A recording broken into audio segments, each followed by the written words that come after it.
leader in sports. For more, log on to ESPN.com, a part of the Go Network. Go.com.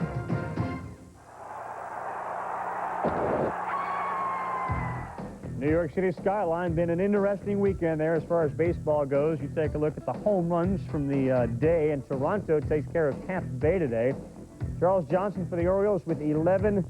Cleveland, Dave Justice, a 13th, and he's got, I think, a home run in his last 3 games. Giambi for Oakland, Erstad, and Gloss for the Anaheim Angels. St. Louis, Eric Davis gets his 5th. Bruce Avon comes up. He says, with men on all the time, grand slam, the Marlins take care of the Devil Rays. 23-11 Florida now in interleague play over the last 2 years, so they're into this thing. That's the best record of all. Angel Echeverria, part of that 4-home run, 8-run inning in the 7th. Gary Sheffield for the Dodgers as the Angels do the job. Meantime, final score here. The Reds pound out 22 hits over the Royals. Look at what Sean Casey did. 5 for 6, 2 runs batted in. Career high as far as hits in a game go. He's batting .393. Jay Witasick, 2 innings, 10 hits, 8 earned runs. The White Sox sort of quieted the Pirates down. 4-3, they win this one. Frank Thomas, 3 RBI, career run batted in, number 1,000. Now, depending on the game and its time, and if it's over in, say, 3 hours, so we'll be back at midnight Eastern with a full edition of Baseball Tonight. All the games, action on SportsCenter, which follows the game. That does it for Baseball Tonight. I'm Carl Ravitch. Time now to send you out to New York City. Well, things have certainly changed as far as the coaching staff goes for the Mets and its skyline. We'll see about the effect it has on Piazza and the rest of the crew. They have to deal with the Rockets. John Miller, Joe Morgan have the call. ESPN, celebrating our 10th season as your home for Major League Baseball. New York City, where winners are celebrated and losers reviled, and the bright lights are never brighter than when the city's own shares center stage. Last stop, New York. Last stop, New York, the capital of the world. I love this walking to have another. Oh, what a play! Looking up, and it's out of here! New York, New York, the Mecca of the East Coast. I love Hit it hard, hit it hard, hit it down! Oh, my! I'm back to win the ball game! Yankees win! Tonight, New York's biggest show goes national in primetime. It's Game 3 of the Subway Series, the Mets and Yankees on Sunday Night Baseball.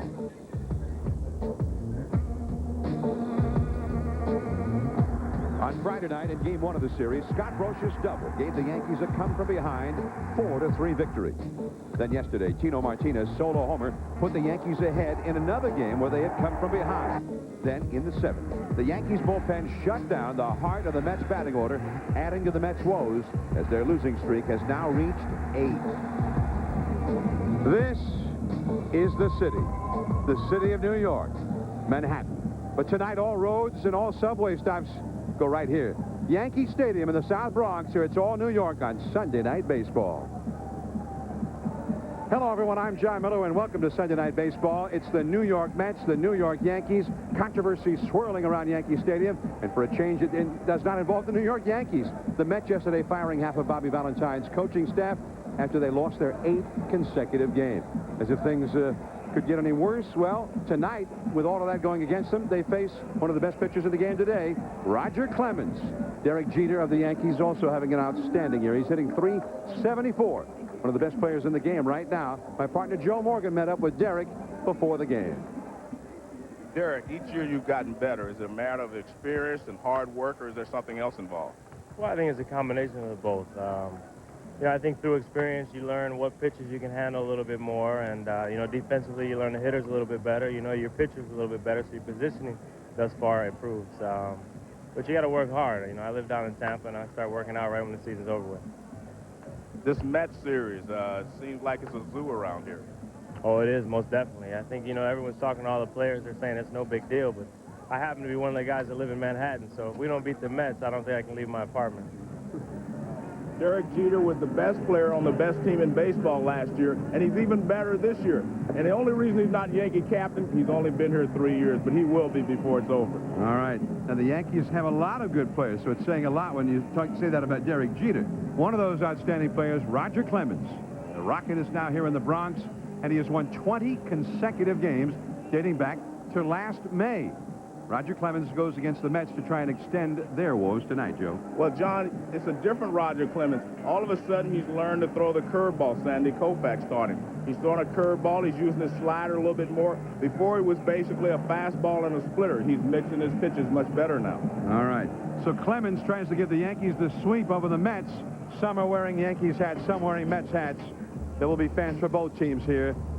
Al Leiter for the Mets, Roger Clemens for the Yankees. Mike Piazza is here, Derek Jeter, Ray Ordonez, Tino Martinez, Bobby Bonilla. It's all New York. At Circuit City, we have everything you need for your computer. From software and hardware to printers, high-speed modems, memory, or you can design your own system. Right now at Circuit City, get rebates from $500 to $300 on great top brands throughout the store. Save $250 on this compact computer with 15-inch monitor and color printer, now just $729.99 after rebates. Don't miss the savings in every department right now at Circuit City. On any road, in any kind of weather, you can find yourself out of luck with a flat tire. But not with this tire. Even with no air pressure, you keep driving to safety. Goodyear Aqua Steel Run Flat. It could be the difference between finding yourself out of luck or finding the safe way home. Aqua Steel Run Flat, only from Goodyear.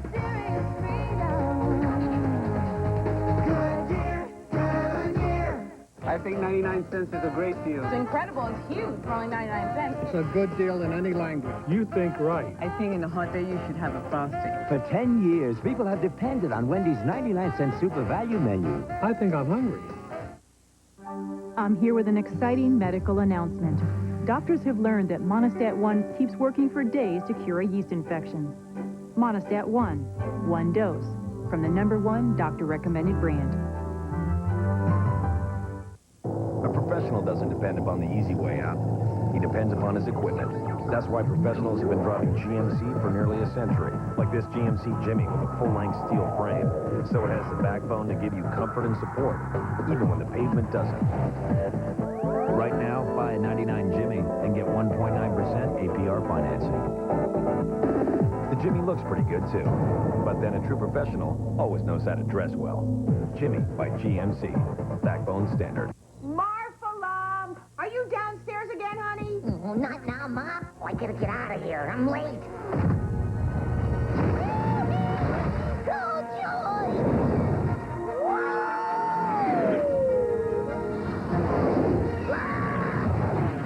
Look out! Got you! Down in front. I'm not worthy. Oops. Sorry.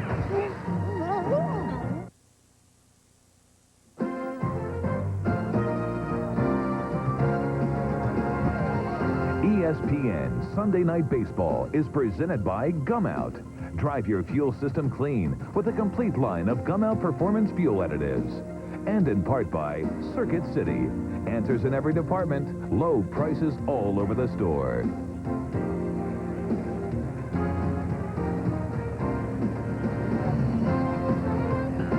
Give me your poor, give me your tired, give me your 8-game losing streak teams.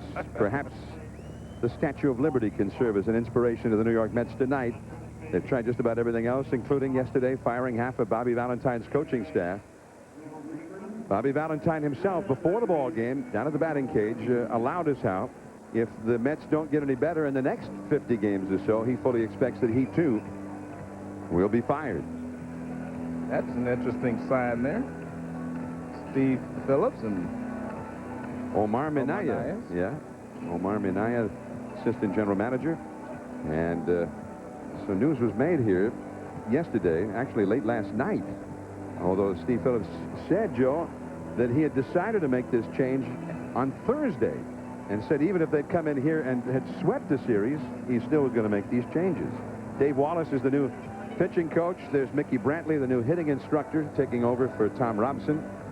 And Al Jackson, who was an original New York Met back in 1962 as the new bullpen coach in place of Randy Neiman. Let's go back to that. You said Steve Phillips said he wanted to make the changes anyway? You mean he would have made the change if they'd have won 2 games? He said on Thursday he decided that the changes were going to be made. And he did not talk to Bobby Valentine about it. Valentine himself did not find out about it until after the game here yesterday.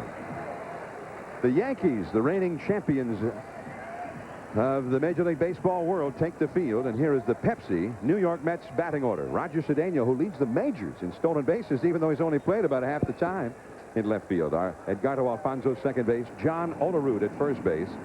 And Olerud has the best on-base percentage in the National League, so one way or the other, he's always on base. Mike Piazza, the catcher, hitting cleanup. Robin Ventura, the former White Sox, at third base. Brian McRae in center field. Bobby Bonilla is the designated hitter. Batting seventh, Benny Agbayani from Honolulu is in right field. He's hitting real well up in the minors, and Ray Ordonez, the shortstop, is batting ninth for New York. And on the mound, the Rocket, Roger Clemens. And if you're from New England, this is going to take some getting used to. The Rocket in pinstripes, the ancient and bitter rival of the Red Sox, now possessing Roger Clemens. And, of course, there was a great Red Sox pitcher about 80 years ago who made that switch from Boston to New York. Of course, he became a great home run hitter. Once the trade was made, that, of course, was the Babe. And some say, Joe, that the Red Sox have not recovered yet from losing the Babe to the Yankees. The scoreboard shows in that time, Yankees 24 World Championships, Red Sox none. Speaking of the Babe, there is the Babe, and he was a great left-handed pitcher in his day. And Roger Clemens is the reigning Cy Young Award winner in the American League. He's won 5 Cy Young Awards. And he is an overpowering pitcher when he is right. And as we all know, he's coming off the disabled list, so he's not 100% healthy yet. This is the defense behind Roger. And, of course, the focal point of this defense is the middle of the diamond, and that means Derek Jeter. And you've got Jeter playing shortstop, one of the best defensive shortstops in baseball, and maybe he has the best throwing arm of any shortstop in baseball. But he just continues to improve, and he continues to amaze me. Every time I see him play, he just looks like he's better than the last time. Well, that's what they all say about him, that he continues to work, and he has this voracious appetite to learn, to get better. Roger Clemens taking his final warm-ups, 36 years of age now. And before they took the field, Joe, after he warmed up in the bullpen, he was invoking some of that Babe Ruth Monument Park karma.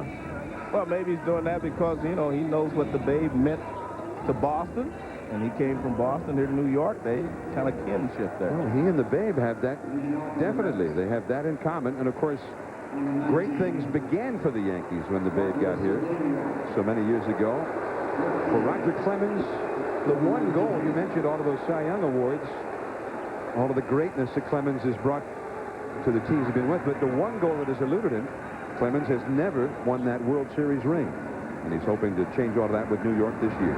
So here we go, the Yankees and the Mets. Clemens with a 95-mile-an-hour heater for a called strike to Roger Cedeno, the former Los Angeles Dodger. A trade that didn't get a whole lot of publicity, but for Cedeno's part in it, but he's hitting .321 and leading the majors in steals as he bluffs the bunt. And Joe, I mean, Ricky Henderson went on the disabled list for a while. Cedeno's playing time increased, and in the last 28 games that he's played, he has stolen 25 bases in 28 games. Well, they need some speed because the middle of their lineup is very slow. So you have to add some speed at the top. There's Ricky Henderson. He's sitting out tonight's ball game. He's got a few aches and pains. The bunt is fouled. 1 ball and 2 strikes. Yankee Stadium is all filled up. The first 2 games played before around 56,000 each one, Friday night and then yesterday afternoon. And this big ballpark of the Bronx, which is played host to more major games, championship games, World Series games than any other, has been rocking all weekend. And Clemens, with the splitter, strikes him out. Also with us tonight, is Rich Eisen. Rich. All right, John. Well, I am in section 39 with the bleacher creatures who chant the names of the Yankees until they acknowledge them. And I think I've set it up where they're chanting Scott Brocious. No, I think I've set it up where they might actually chant two other names. John Miller and John Torrey! Well, we got half of it, John. Back to John and Joe Morgan. Let's see this. All right, thanks, Rich. And Joe, they don't like you here. No, I don't blame them. They haven't forgiven you for 76 yet. Yeah, I don't blame them, and I'm glad. They haven't forgiven Joe, and Joe says, good. Joe's Reds came in here in 76 and showed them no mercy. Here's Edgardo Alfonso, and that's the ball outside. 1 ball and 1 strike. Alfonso moving over to second base this year, done a great job. He's hitting well, and he's fielding well. He's an outstanding hit-and-run man. 1 ball, 1 strike. Oh, man, that exploded. John, when I look at this New York Mets lineup, potentially they have a very good lineup. Speed with Cedeno or Ricky Henderson. Edgardo Alfonso, perfect number 2 hitter. Olerud, Piazza, Ventura, all good RBI men. So they potentially have a very good offensive lineup. They just have not been consistent. 1-2 the count. He laid off that high fastball. 2-2. Well, they've hit well. Right up at the top of the National League for batting average, but that is not translated into runs. Well, they're not hitting well with runners in scoring position. Leading the league in on-base average, but look at that. Down at the bottom with men in scoring position. Bernie Williams is going back a long way. Out number 2.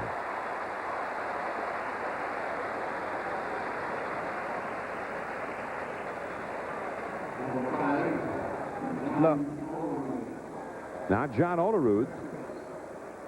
Olerud having another outstanding beginning to his season for the Mets.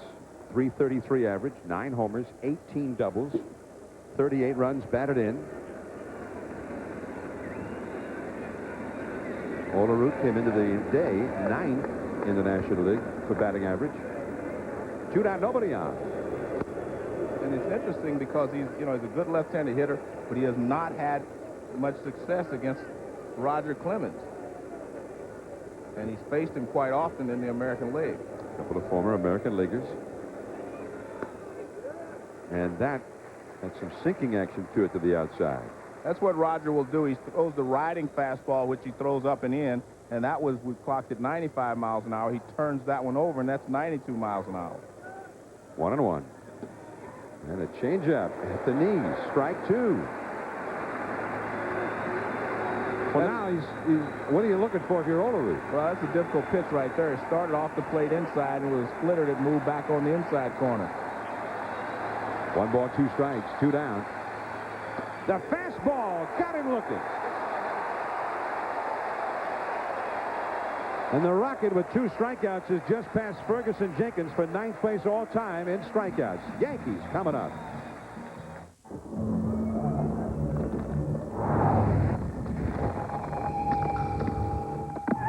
Think something that small can't hurt your car? Even smaller carbon deposits can clog your car's fuel injectors.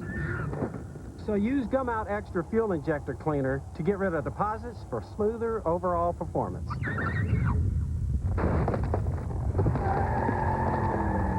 And did I mention better acceleration? Drive your fuel injectors clean with Gum Out Extra. Need brakes? Now during the Midas $40 lifetime brakes rebate, save $20 per axle or $40 for your whole car. Lifetime guaranteed $40 in savings right now. Go safely. Go Midas.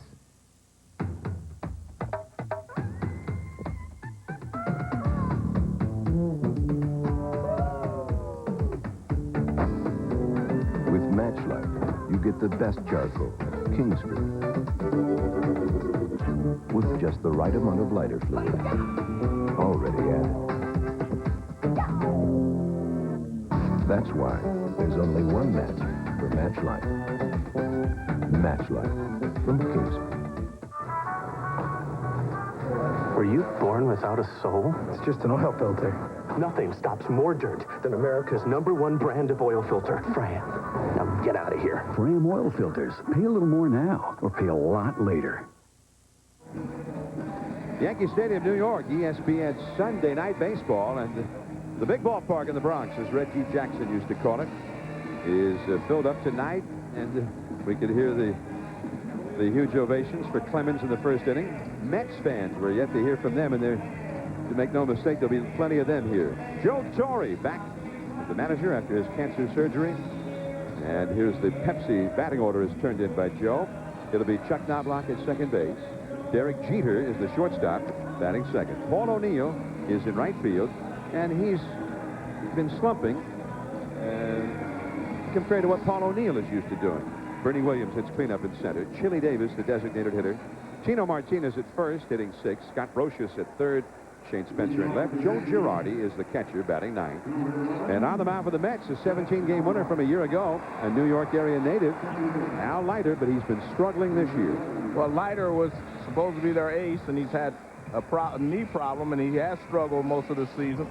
And he goes into high pitch counts, and the Yankees will take advantage of that. He needs to be able to throw strikes. He has a good tailing fastball. He throws a cutting fastball, a cutter that moves in on the right-handers, and he has a good changeup.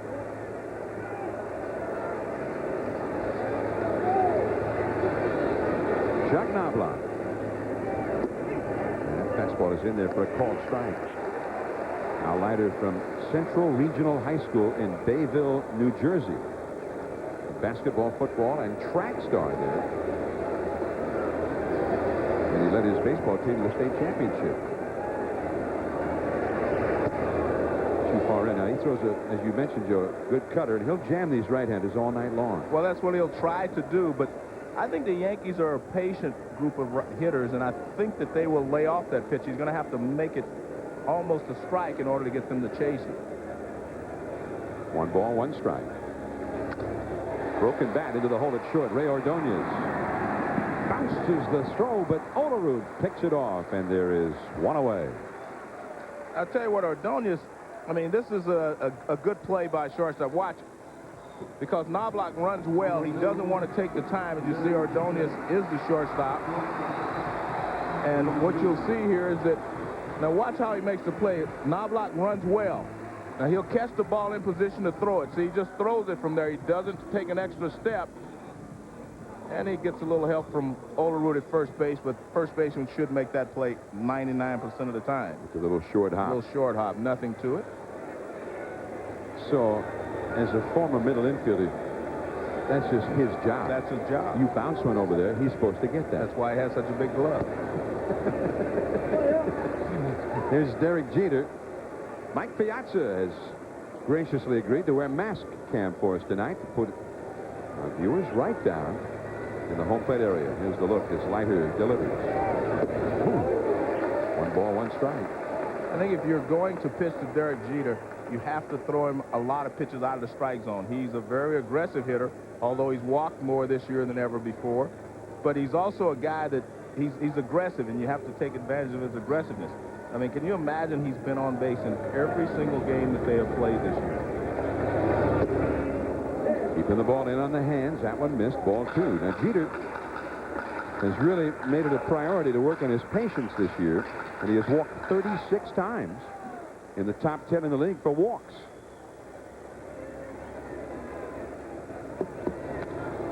That is right to third baseman Robin Ventura. And Ventura, who's played here many times in all of his years with the White Sox in the American League, throws out Jeter. 2 men gone in the first inning. I was talking about the Mets having a pretty good ball club. I mean, they're really good defensively on the infield. They're not as good in the outfield defensively, but I mean, you've got Ventura, who's won a Gold Glove. You've got Ordonez, who's won a Gold Glove, and Alfonso's a very good first baseman.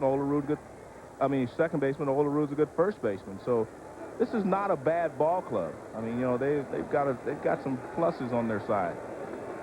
Paul O'Neill, and the slider outside and low for ball 1. Well, some scouts will tell you that they have the best infield defense in the National League, and they have not made many errors, fewest in the National League. Alfonso over at second. he made the move from third base, and he was one of the best third basemen defensively in the National League. Had no problems about making that move, and he's done extremely well at second. Robin Ventura, of course, won some Gold Gloves in the American League with the White Sox. And they all, by the way, on both teams are united in their praise of this Yankee Stadium infield. I mean, a few years back, people really criticized this infield, but now they're saying it's one of the best. O'Neill hit it off his foot. 1 ball and 2 strikes. That hurt. Yankee Stadium, South Bronx, and there's the subway stop just outside beyond center field here at Yankee Stadium. In the old days, you used to be able to see the subway cars going by. I think, Joe, as you were telling me off the air, that's the 4 train. Oh, yeah, that's 4. That's our favorite. Yeah, that'll take you where you want to go. Well, right now, sorry, guys, go ahead without us. We want to be here. 2 down, nobody out. 1 ball, 2 strikes. 2-2. And so far in this ball game, Leiter has been able to throw strikes to both Knobloch and Jeter, and he got out in front of O'Neill. So he had a real nice hop to his step when he went out to the mound. He kind of ran out there and gave it a little jump when he went to the mound. I think he's ready for tonight's game. Strike 3 called on the outside corner, and O'Neill didn't think so.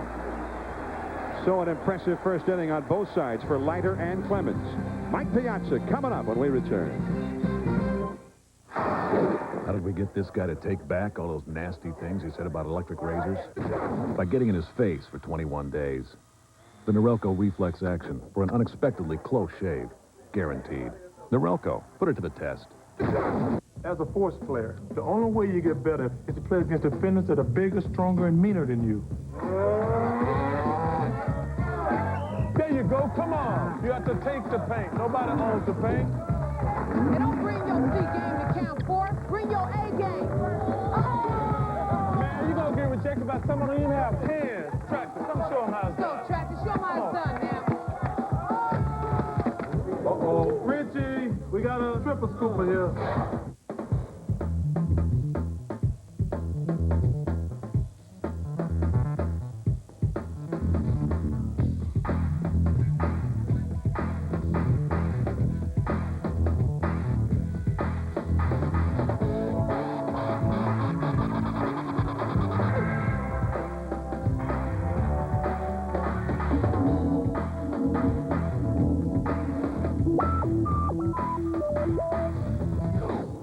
One day, science will create a pill for men's hair loss.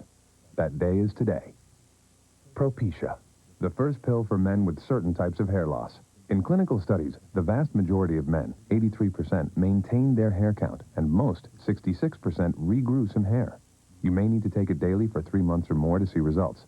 Propecia is for men only. A small number of men experience certain sexual side effects. Each occurred in less than 2% of men. Women who are or may potentially be pregnant must not use it or handle broken tablets because of the risk of a specific kind of birth defect. Talk to your doctor or pharmacist and read the consumer information they can provide. It may look like just another pill, but for men who want to treat hair loss, it's a beautiful thing to behold. Propecia, helping make hair loss history.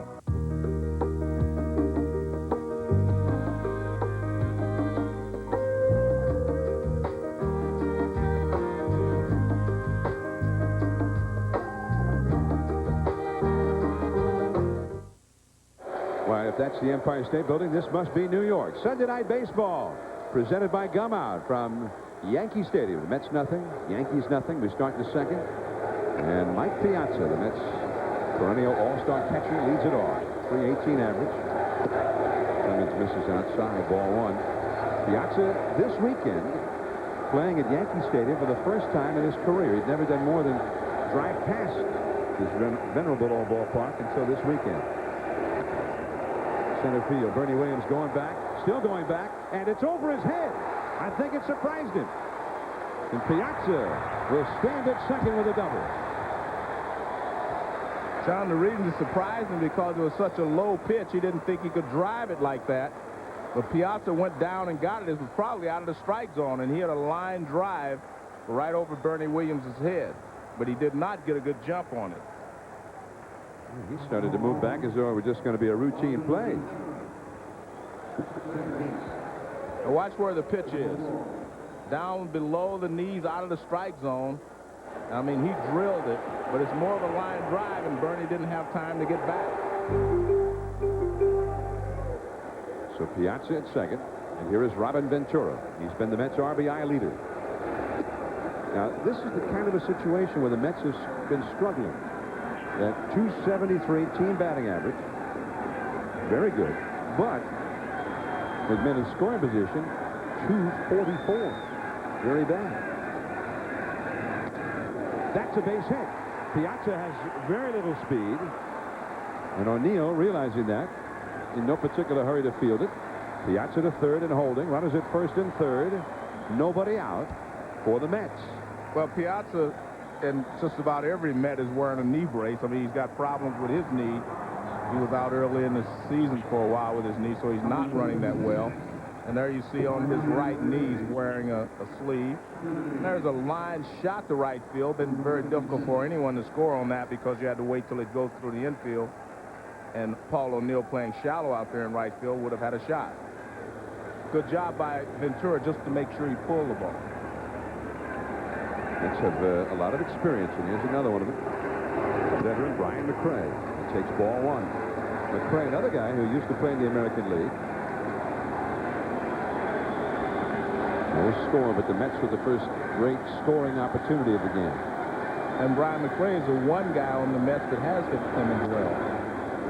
It's going to be back into the second level of Yankee Stadium. 1 ball, 1 strike. He has a lifetime average of .313 against Clemens.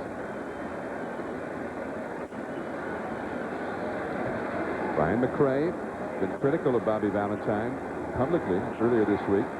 Right now, the Mets are trying to rotate 5 outfielders in the 3 outfield spots. McRae's complaint is, number one, that he'd like to be in there every day, of course, but number 2, he'd like to know if he's going to play the next day or not. And I've talked to a lot of the players over there as well, and I think the biggest problem has been communication.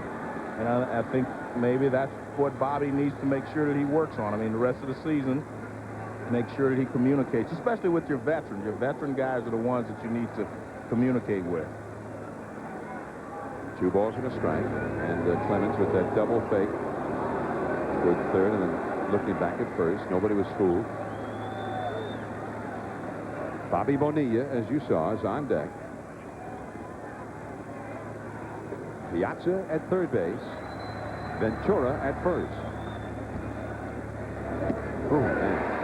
2-2. Well, there's no doubt Roger's throwing the ball well. That's 94 miles an hour, but it had a lot of movement on it. His pitches are moving well, but as I said, the Mets have some pretty good hitters. That ball really moves away from McRae, and it's also at 94 miles an hour. You do not have a lot of time to make up your mind on whether you're going to swing at it or not.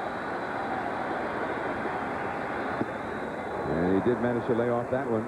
Clemens went higher still, but McRae managed to abstain. 3-2 the count. Not a good hit-and-run situation if you're the Mets, because you have Ventura at first, doesn't run that well, and you have McRae at the plate, who will strike out quite often. So not a time that you would want to put a hit-and-run on with a strikeout pitcher like Clemens on the line.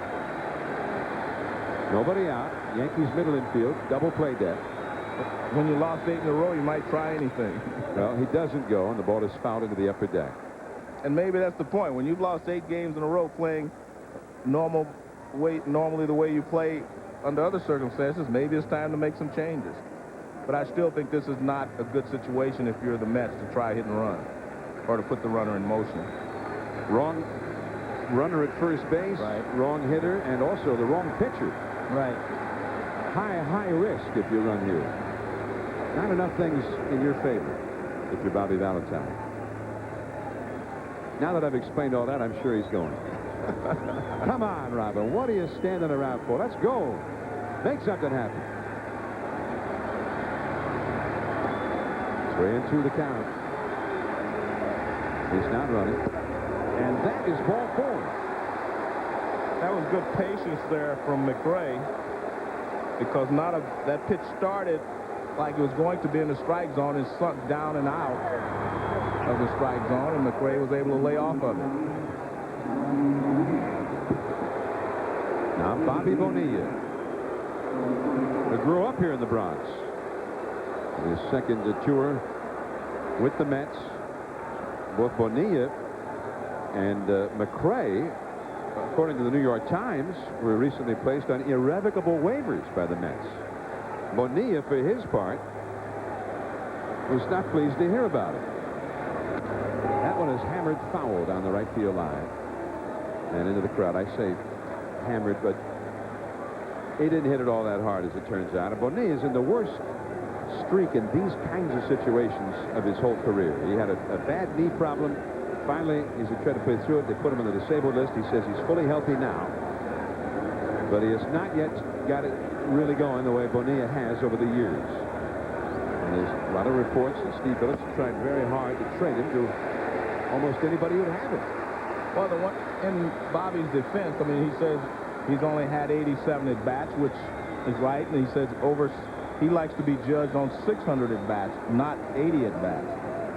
But maybe we'll not get 600 at bats this year. Piazza, Ventura, and McRae, the base runners. Nobody out. 2 strikes to count to Bonilla.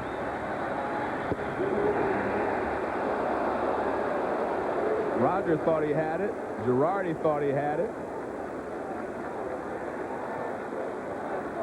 And, well, let's take a look at this pitch. Well, you can see that it could have been low and it could have been outside, but tough pitch to take. Definitely off the plate outside, I guess. I think Girardi was trying to steal one with 2 strikes. Missed badly with that one. 2-2. Now, Girardi's going to go out and talk to Clemens. Well, you can notice they're trying to stay away from down and in to Bonilla. If you're going to go down and in, you need to go off speed. You will try not to throw him a lot of fastballs down and in. But Bonilla played all last year hurt, starting with Florida and ending up with the Dodgers. The year before, even though he was hurt the last part of the season, had a very good year helping the Marlins win the World Series. That misses. And well, that was real close. Well, Roger threw a breaking ball there, threw a fastball away. You see he's shaking his head.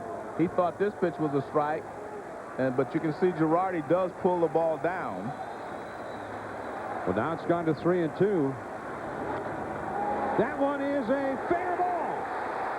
And it is an automatic double. It bounced in and out of the crowd. So 2 runs will score. And it is 2-0 New York. Bobby Bonilla breaking his worst drought after 14 years in the majors, his worst drought in terms of driving in runners from scoring position with that double. Well, I said you want to stay away from down and in and watch where this pitch is. Down and in, and that's the pitch that he can really hammer, and he does. He rips it down the right field line for an extra base hit. And you can see the ball touch one of the fans down the right field line. I don't think McRae would have been able to score anyway if the ball wouldn't have hit the fan. It would have been a double. Now Benny Agbayani from Honolulu, Hawaii. And the slider is in the dirt for ball 1. I've seen games here where when a fan reached over the railing to interfere with the ball in play, an umpire on that part of the ballpark, as it'll ricochet right to the outfielder, rule a single on the fan interference. So here the Mets might have gotten a little bit of a break, and it was over the wall and hit the fan out of play, because that's an automatic double. Yeah, if it goes into the seats and he touches it. They have a sort of a unique configuration here. There are very few ballparks where the stands jut out so close to the foul line, so close to the bases at first and third. So the Mets have 2 runs home, and they are thinking big inning right now. Agbayani, a hot hitter up in the minors. Just inside. And that strike zone is starting to look real small if you're Roger Clemens. Well, Roger believes that a couple of pitches have been called balls that are strikes, but you watch Girardi, he pulled a couple of them that tells you that they were not in the strike zone. So you can usually tell by what the catcher does with the pitch. And Clemens misses again with the hard slider. 3-1 the count. Agbayani, by the way, is hitting 8th in the order, but his average is .411. He's one of the guys that kind of complicated things here after Bonilla and Henderson were down with injuries. He got up, and he was extremely hot. Broken bat, base hit, right field. McRae scores. Here comes Bonilla. O'Neill cut off by Martinez. A 4-run rally for the Mets, and still nobody out in the second. Well, I'm surprised that Bonilla scored because it appeared to me that the third base coach was trying to stop him. But you call that a broken bat hit, and it was, John, but it was good hitting by Agbayani. Now watch him. This pitch, a breaking ball away, he's going that way. See, he's not trying to pull the ball. He was going to right field, so it's good hitting. The bat probably just shattered, not because it was off the end of the bat, it just broke. But that was good hitting there by Agbayani, and he gets 2 runners home. And I was right, he did run through a stop sign.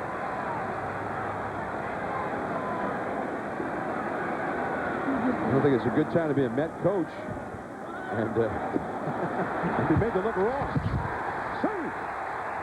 Agbayani on the first pitch after the 2-run single adds injury to his insult with the stolen base as Ray Ordonez stands in.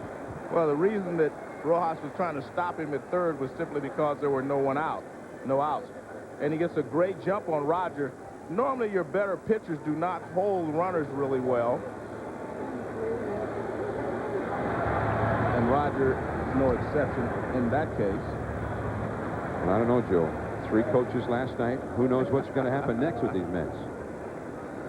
Ray Ordonez, the hitter, trying to get Agbayani to third base now, and he bunts it. He has done it. Clemens, Patino. That is the first out of the inning. So Agbayani to third. John, if you score 4 runs in the second inning off of Roger Clemens, you're not going to get fired very quickly. Well, that, no matter what managers or coaches end up being fired, it's always the bottom line. If the players start hitting, they start pitching, then everybody is going to keep their job. Yeah, everything looks good when you're winning. And how about the new hitting instructor? What an incredible job he's doing. He's done a great job. He got Bobby Bonilla out of his 0 for 20 with runners in scoring position slump. Who knew that this would pay off such incredible dividends so quickly? Mickey Brantley, one-time Seattle Mariner, now the hitting instructor, replacing Tom Robson. Here's Roger Cedeno, the leadoff man, and the Yankees in the second inning bring the infield in, trailing 4-0 already. 1 ball and no strikes. Benny Agbayani, the runner at third base, the pride of St. Louis High School in Honolulu, Hawaii. And he was all-state in Hawaii in baseball, football, and soccer. He went to Oregon Tech in Oregon to play wide receiver, and then transferred back to Hawaii Pacific University. Benny Agbayani. I mean, this guy's just been something else. Not for the minors, but because he's done so well, Roger Cedeno has done so well, it's complicated that Mets outfield picture considerably.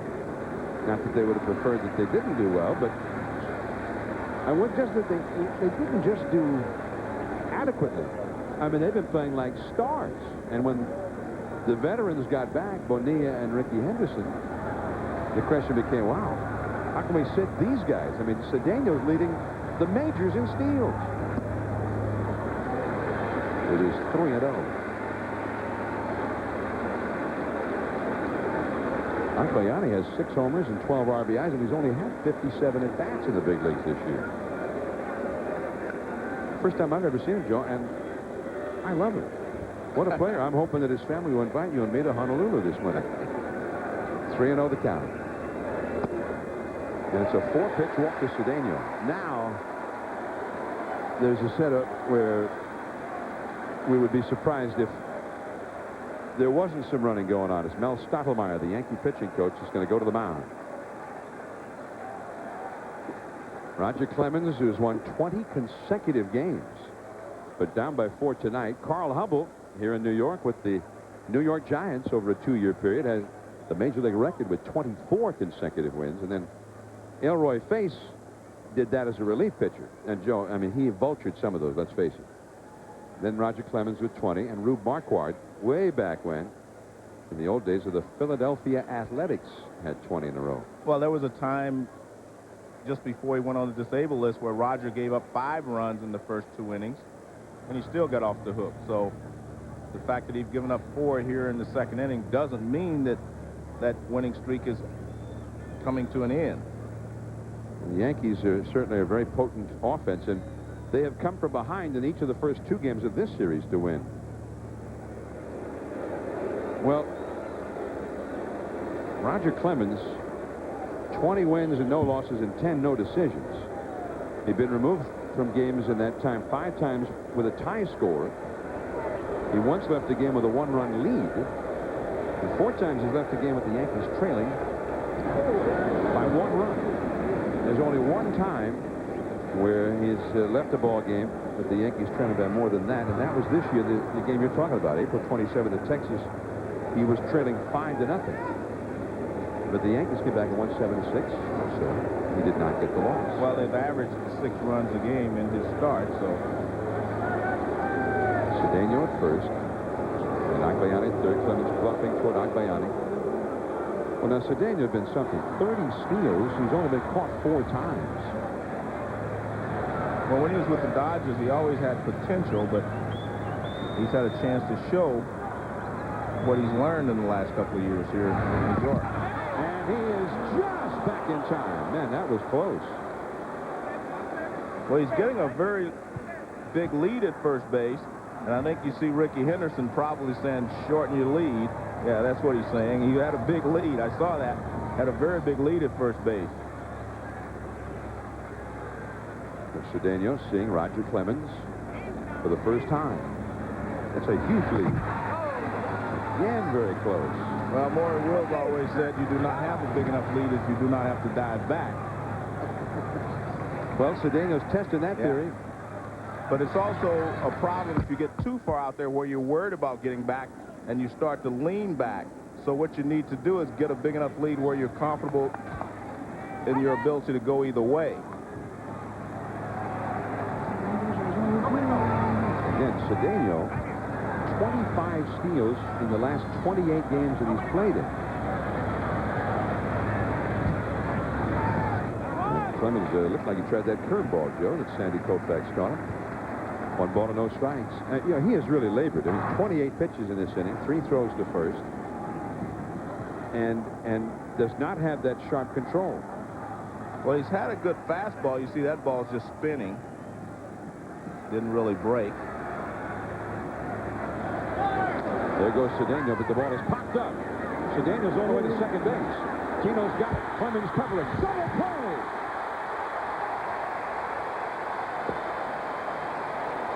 And just like that, the side is retired. Cedeno took off, and as Ricky Henderson said, he was out there too far.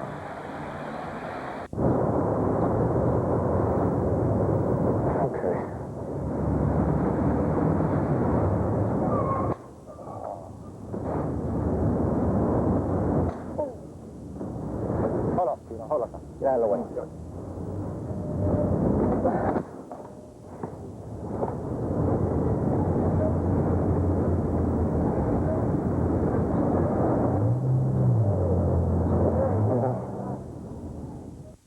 The road is stupid. The Bravada is smart. That's because the Bravada has Smart Track, which automatically adjusts to changing road conditions with no buttons or levers, while the road adjusts to nothing. Hence, it would be very stupid to lease the road for just $3.29 a month. And it would be very smart to lease the Bravada for just $3.29 a month. Bravada by Oldsmobile. Start something. It may seem a bit paranoid that Bermuda has 55 forts and a freestanding army of 500. Then again, look at what we have to lose.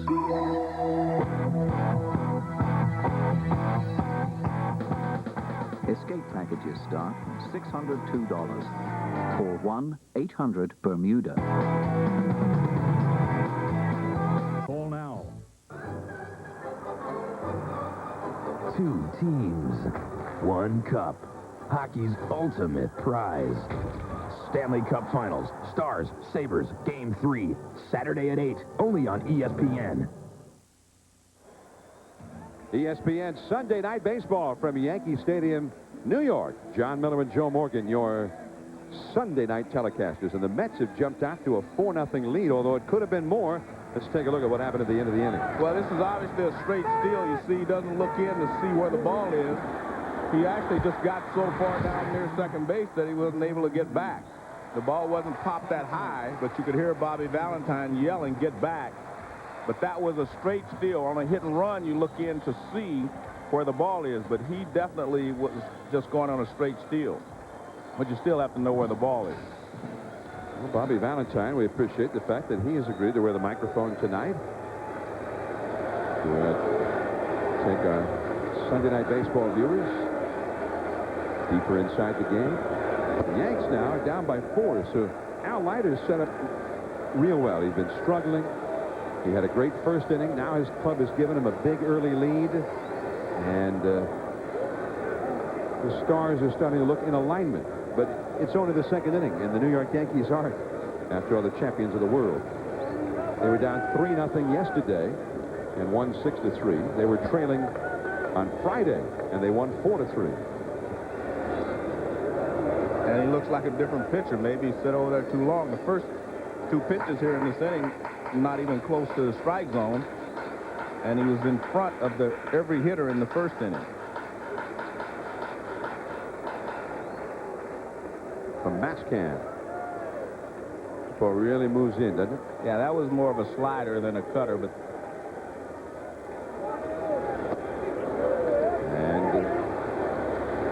that one called a strike. 2-1. John Shulock, the plate umpire. Dale Scott at first. Joe Brinkman at second. Darrell Cousins umpiring at third. Bernie Williams signed a big, long new contract with the Yanks during the offseason. Missed badly outside with it. 3-1. And Bernie has not really gotten it cooking yet this year. Not hitting for power, but on the other hand, his average for the year is .343. And has much more power. He has more power from the right side than he does the left side. Much better hitter from this side. That's dribbled foul off the hands. We're seeing the view from Mascan being worn by Mike Piazza tonight. Basically, almost seeing it the way Piazza's seeing it there. Piazza started that 4-run rally with a double over the head of Bernie Williams. And even then, Joe, a 4-run rally, something to celebrate, except it could well have been more. Bernie pops it up, back at first. Olerud going down the line. Makes the catch. Nice play. Let's go to our colleague, Rich Eisen. All right, John, thanks very much. I'm with the man in this town on the hot seat more than Rudolph Giuliani, general manager of the Mets, Steve Phillips. Steve, what did you hope to accomplish by letting go of the 3 coaches last night?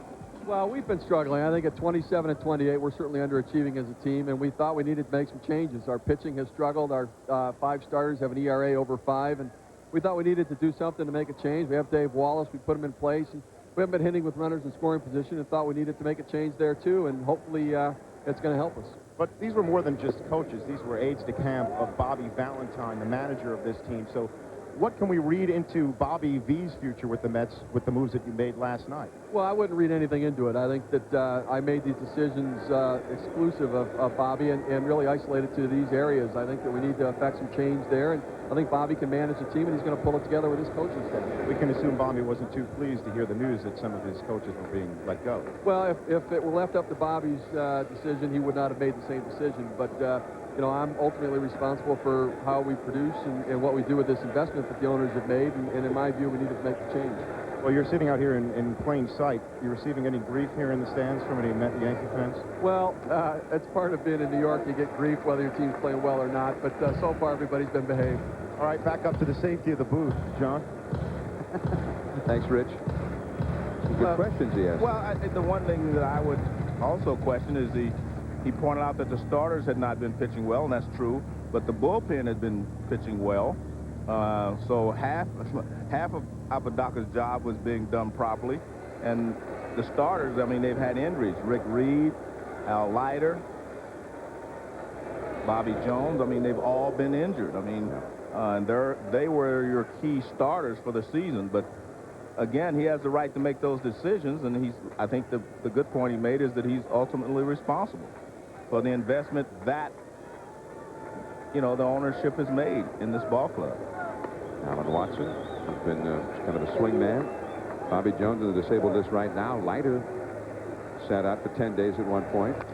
Chili Davis off the glove of Leiter, and I think he made that a base hit. Had he not touched it at all, the magician Ordonez might have been able to work his magic.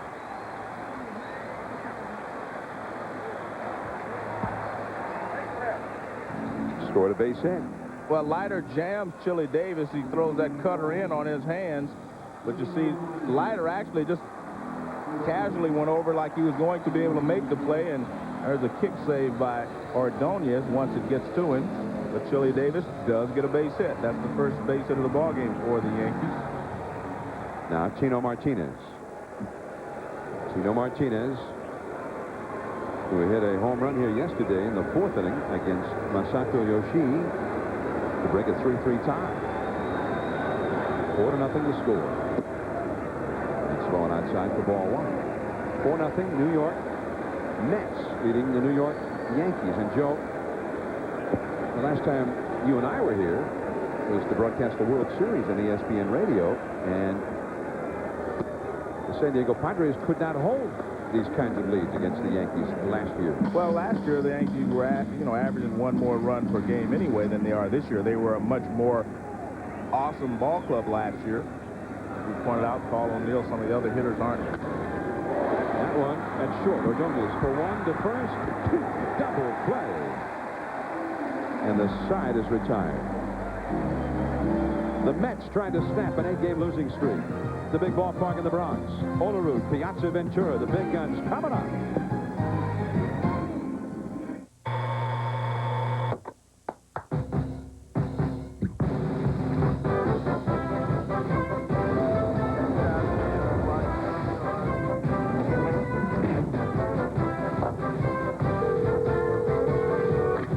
Hello, Ms. Gruber. Can I interest you in some wonderful opportunities in the stock? Ms. Gruber? It's time for E-Trade, the #1 place to invest online. Time to get washed. Daddy's almost home. Honey, can you wash your feet? Hey, I hear Daddy.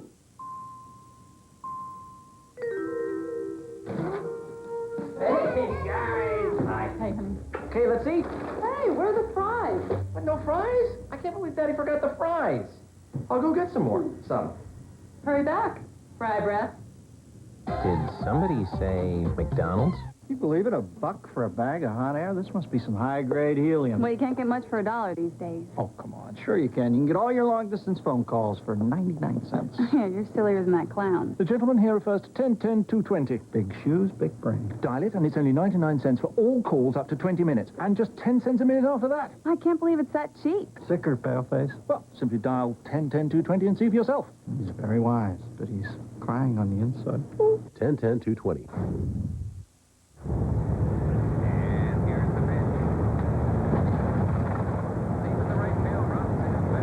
Possum, rabbit, convertible.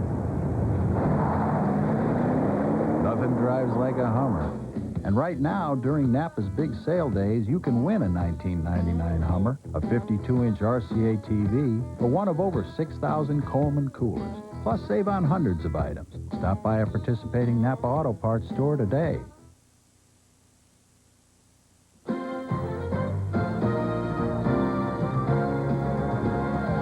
ESPN Sunday Night Baseball is brought to you by Napa Auto Parts. We keep America running.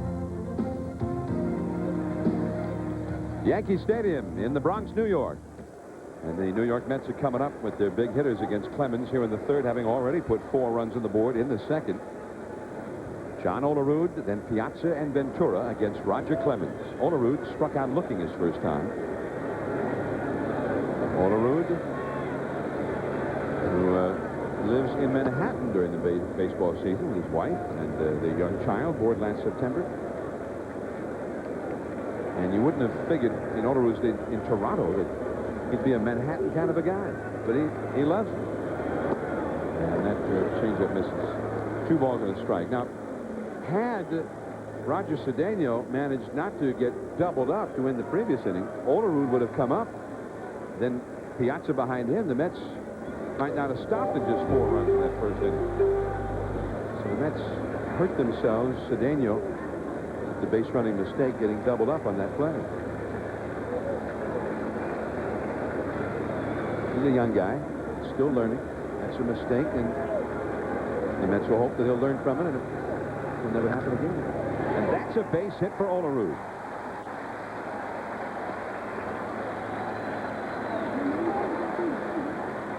I'm sure Roger Clemens has had some success turning the ball over against Olerud, and Olerud was looking for this pitch his last at bat, fastball in and up, and he rips it to right field. Clemens struck him out with a fastball away in his first at bat. Mike Piazza. Olerud, by the way, last year hit .354 for the whole year. Piazza high and foul off to the right, way up into the upper deck. Piazza led off that 4-run second inning with a double over the head of Bernie Williams in center. Piazza, there was an article in the New York Post on Thursday where Piazza revealed that he had actually had a dream about these games at Yankee Stadium.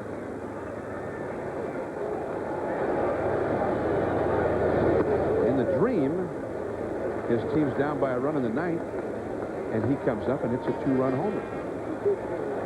But then he awakens from the dream before he finds out how the game itself actually turned out in the bottom of the ninth. But in reality, yesterday he struck out in that situation. Mighty Piazza struck out. No joy at Shea.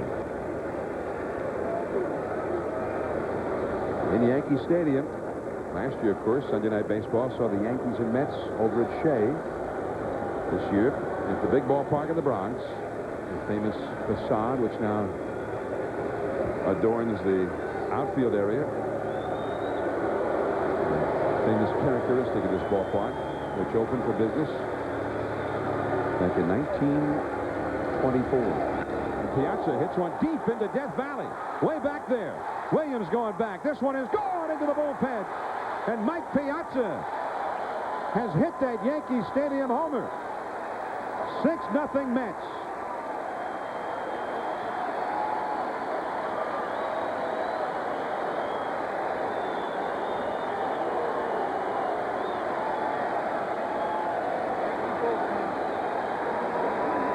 Well, this was supposed to be a splitter down, but he didn't get it down, and Piazza puts a charge into it. That's a splitter, and it just kind of stays right there. And, I mean, he ripped it. Piazza very strong. Well, this ballpark is deeper into that area than any other ballpark in the majors. So if you hit one out into Death Valley at Yankee Stadium, you earned it. As Robin Ventura takes a strike. 10th home run for Mike Piazza. 6-0. The Mets are leading. Base hit. He hung the curveball. Ventura is 2 for 2. You know, I have to tell you, I don't think I've seen anyone get ripped like this when they're throwing the ball as well as Roger is. I mean, Roger's throwing 95 miles an hour. He's got pretty good movement on his pitches. But every once in a while, he makes a mistake, as he did to Piazza. He had 2 strikes on him, hung a splitter. Now he hangs a curveball to Ventura, but he's actually throwing the ball pretty well. I mean, as I mentioned earlier, this is a pretty good hitting ball club the Mets have. Now Brian McCray, who walked his first time in the dirt for ball 1. Bobby Bonilla on deck. Well, the Mets had their first 5 hitters in the second inning reach base in their 4-run rally, and now the first 3 hitters of the third inning have reached base.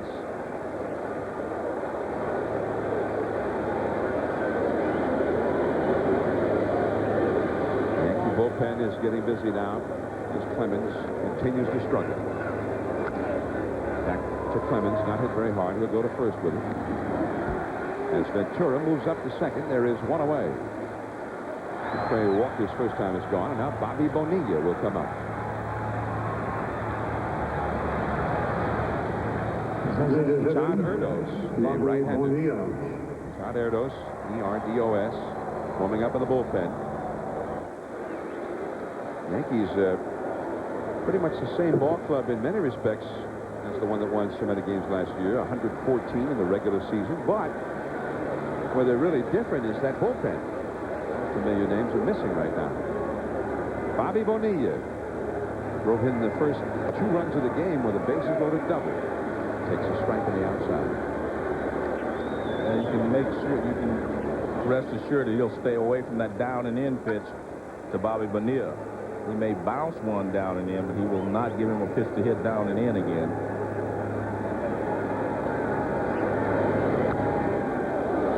He came in there, and Bonilla lost it foul into the upper deck on the first base side. Well, he tried to pitch him in the first time. You can come in, you just better not go down and in. Down and in, yeah, bad. Most left-handed hitters are very good on pitches down and in, and Bobby very good. Down and into Bobby Bonilla, boom, a no-no. Yeah. Bonilla, 283 lifetime hitter. In the dirt for a ball. 1 ball and 2 strikes. Bonilla, in his last really fully healthy year with Baltimore in '96, had 28 homers and 116 RBIs. Then he went back with his old skipper Jim Leland in Miami 2 years ago and hit .297 with 96 RBIs, even though he was hurt much of that year. I remember limping around throughout the World Series. 1 ball, 2 strikes. And the splitter. That one gets away from Girardi. Girardi, after making sure that Ventura was not taking liberties, throws out Bonilla.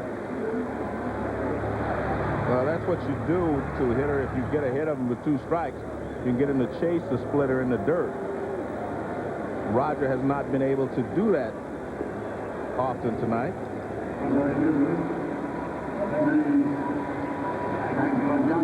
Now Benny Agbayani. Well, you know, Joe, it's interesting the debate that goes on in these interleague games. American League teams feel that they're at a disadvantage when they go to a National League park because they can't use the DH, which is, for most American League teams, is a top hitter, like a Chili Davis for the Yankees. On the other hand, their pitchers have to bat, and they never bat. When the National League team comes to the American League park, you could make a case, for instance, for the Mets tonight. They got 5 outfielders and 3 outfield spots. Well, they can DH one of them. This is definitely their best ball club that they have on the field tonight. That's a strike with a sinker. 1 ball, 1 strike. Now, later on in July, the Yankees will have to play at Shea. Chili Davis probably won't be able to play unless he plays first base. Ventura at second. That one is into left field, a base hit. Here comes Ventura. The throw by Spencer. 2. And over to second base goes Agbayani. Aloha Mahalo Nui Loa. The pride of Honolulu is lighting it up at Yankee Stadium, New York. Well, he got a breaking ball away, and he hit it to right field, so Roger definitely wasn't going to give him an opportunity to do that again. But Agbayani adjusts, and he pulls the ball in the hole of left field. So it is 7-0. And Roger Clemens, with one of his earliest exits, Benny Agbayani, knocks him out of the box. Well, we had a fiscal year. It was a good year. If you look at the chart, you'll see the arrow goes up, which is good, as opposed to going down. So in conclusion, that's it. Savan pants. Soft, comfortable, stylish. So you'll look good no matter what happens. You want something packed and shipped the right way? 3 words. Mail, boxes, etc. We do this every day. We're the professionals. You've got to use the right stuff. We can be your company's packing and shipping department. Have something fragile to pack and ship? No problem. I'll take care of it. This should be double boxed. Say you want to ship a grandfather clock. Make one phone call to me and it's handled. Big or small, we ship it all. Mailboxes, etc. We're making business easier. We're making life easier. To the 1% of you who demand more from a truck, we offer this response. The all-new GMC Sierra. Totally redesigned with the first available automatic four-wheel drive on a pickup and our largest cab ever. 1%ers, your wait is over. Right now, it's even easier to experience the pickup with the first available automatic four-wheel drive in its class. The National Sierra Invitation Days, going on now. There's a lot of reasons why so many people who take care of their cars turn to AutoZone each week. The low prices on the replacement parts they really need, and the large selection of the things they simply want. But most of all, they come to AutoZone because of the helpful, friendly people who work there. The kind of folks who know their stuff and who'll go the extra mile to help you out. Because after all, taking pride in taking care of people is what AutoZone is all about. In the battle against athlete's foot, you gotta have boom, tough-acting Tenactin. Now in a new pump spray. Nothing stops the itching, burning, and cracking like clinically proven Tenactin antifungals. They're so tough, they can even prevent athlete's foot. Get boom, tough-acting Tenactin. On the pitch now for the Yankees. The Mets leading 7-0 is Todd Erdos on in long relief. And I think the last thing Joe Torre would ever have thought on this night, as he was coming to the ballpark, was who would be working in long relief. With Roger Clemens out there, this kind of stuff just does not often happen. So Clemens, with one of his worst beatings of his long career, gives up 7 runs and 8 hits in 2 2/3 innings. And now Erdos will come on and try and keep it from getting worse. And Clemens, a few moments ago, leaving the field and heading off. 7 earned runs, only 3 strikeouts, but he struck out 3 in 2 2/3 innings. I thought he was throwing the ball well. His location hurt him a lot, but he had good stuff, especially in the first couple of innings. Well, Joe, just before he went on the disabled list, and when he was actually bothered by the hamstring muscle that was pulled, he gave up 5 runs in 2 innings and left trailing 5-0. But the Yankees came back and took him off the hook, as we mentioned earlier. Ray Ordonez, the hitter, with Agbayani at second base. 7-0. The Mets are leading. Erdos misses high and away, ball 1. Benny Agbayani. Now, in his last 4 games started before tonight, he had homered in 3 of them, including a 2-homer game against the Milwaukee Brewers. Benny Agbayani. Now 19 hits in his last 37 at-bats in the last 12 games he started. Who is this guy? Well, it sounds like you have to find a spot for him. At least until he cools off. Well, this is a game of performance. Roger Cedeno was performing. Benny Agbayani was performing.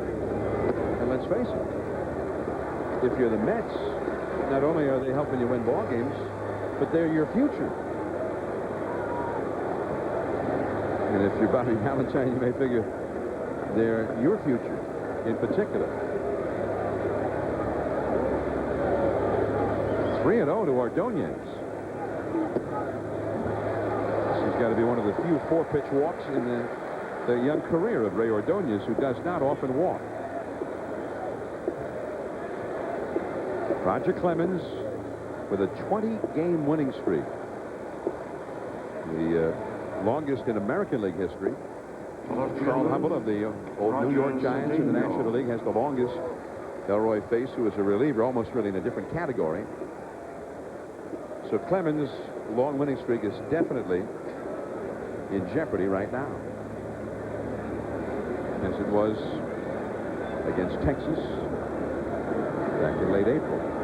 The batter, Roger Cedeno, 2 on, 2 out, and Erdos gets his first strike since coming in.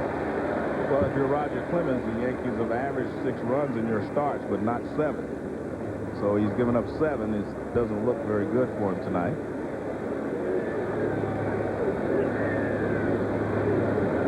Cedeno has struck out and walked.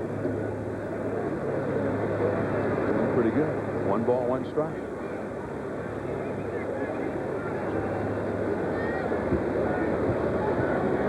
Clemens had only one time in his last 30 starts during that 20-game losing streak been taken out of a game where he was behind by more than 1 run. And tonight is the second time that has happened. So there's certainly an element of luck involved. Carl Hubbell, when he had the 24-game winning streak, 3 of those victories came as a relief pitcher. Hubbell not only was the Giants' best starter, he was their best reliever. Well, to have any kind of a winning streak or a hitting streak, you have to be lucky and good. That is a called strike on the inside, 2-2. Hubbell, and the game was played differently at that time. This is back in the mid-1930s. Hubbell, of the 21 starts that he won, only made 22 starts in that stretch. And he won 21 of them. Had 1 no decision. Wow. He's not getting that call on the inside pitch. 3-2. Agbayani at second base. Ordonez at first. They'll be off and running here. 2 down in the 3rd inning. The Mets already with 7 runs on the board.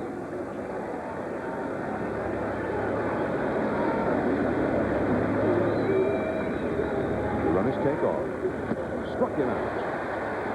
Daniel goes down. For the 2nd inning in a row, 8 men back. The Mets are leading 7-0 after 2.5. 2 words, hot stock, perfect for us. You get a sexy portfolio that'll make you rich. Me, a small commission. Trust me, I'm only here to make you money. Before you go here, go here. Whether you're tracking your own stocks or the market, at go.com, you're in charge.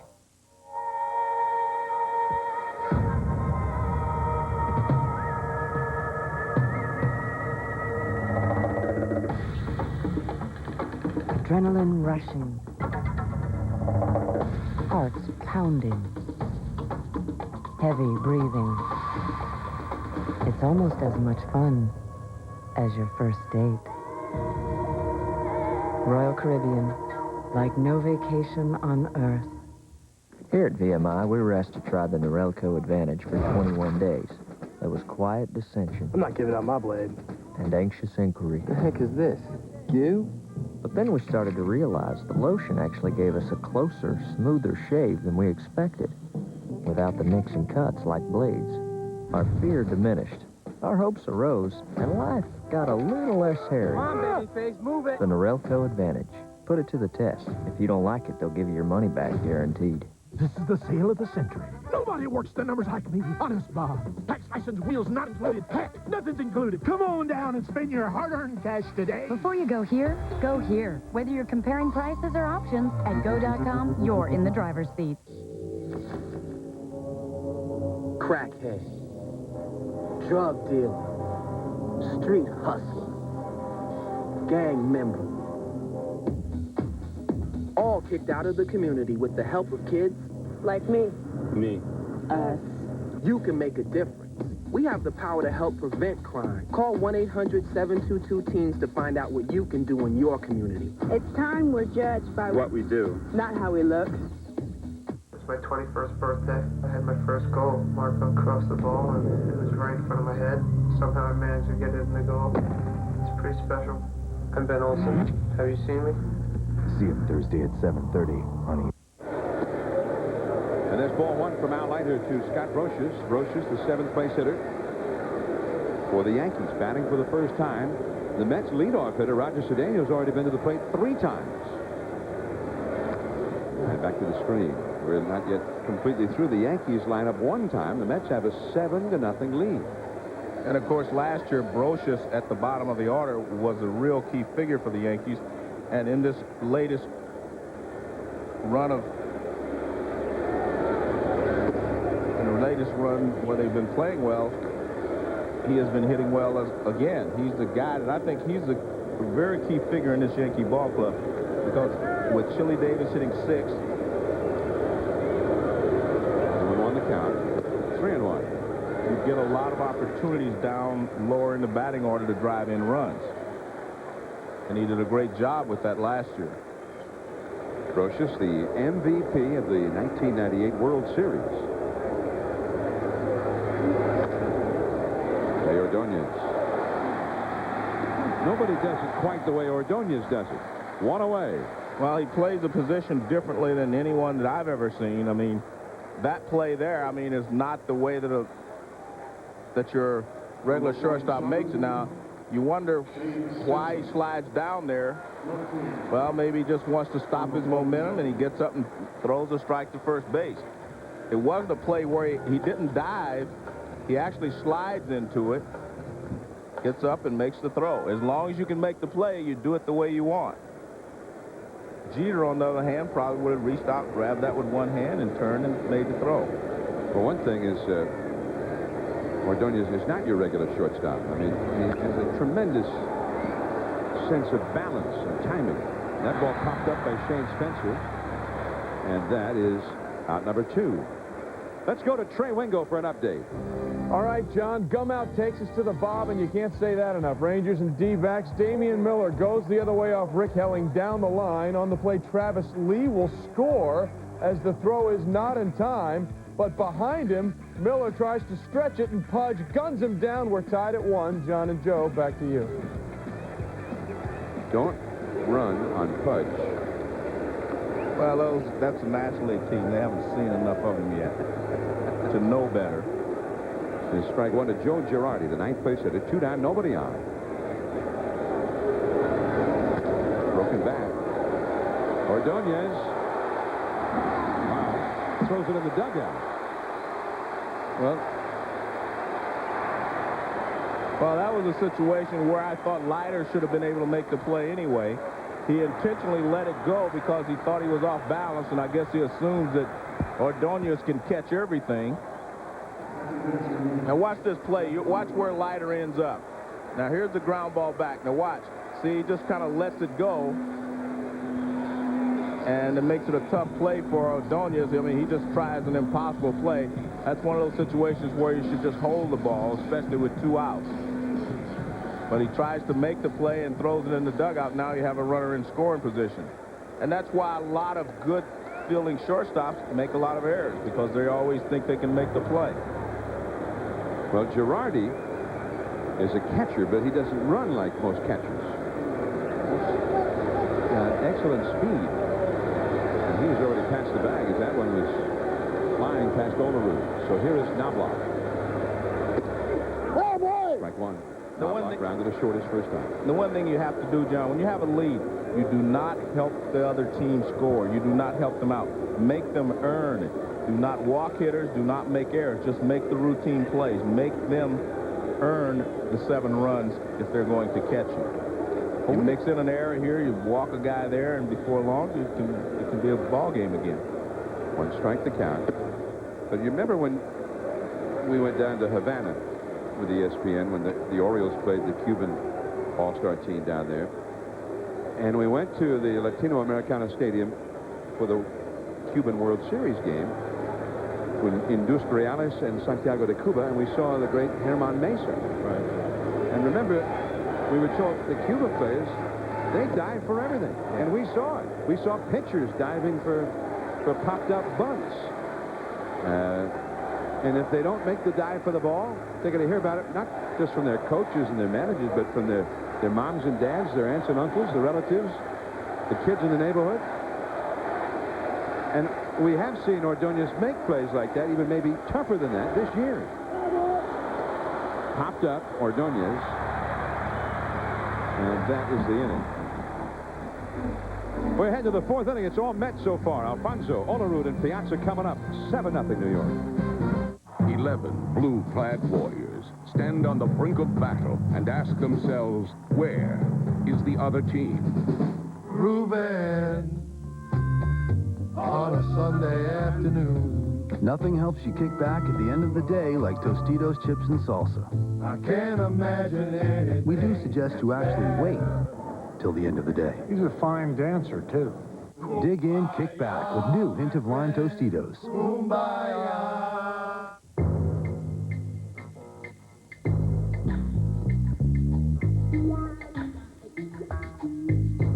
More power and more room than the BMW 528i. Not to mention some unique safety features.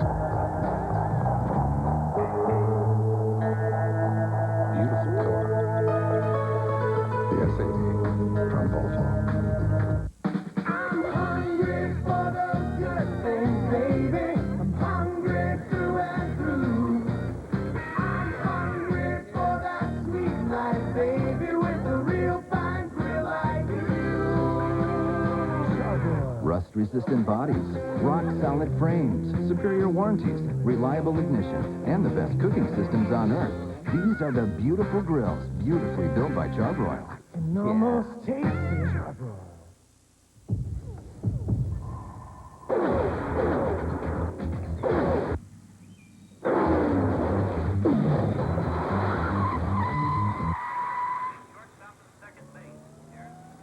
Hey, boys, I'm lost. I'm looking for Franklin Street exit. I'm going around for an hour. Come on.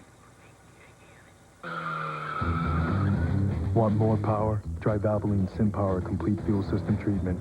Cleans your entire fuel system with advanced synthetic technology.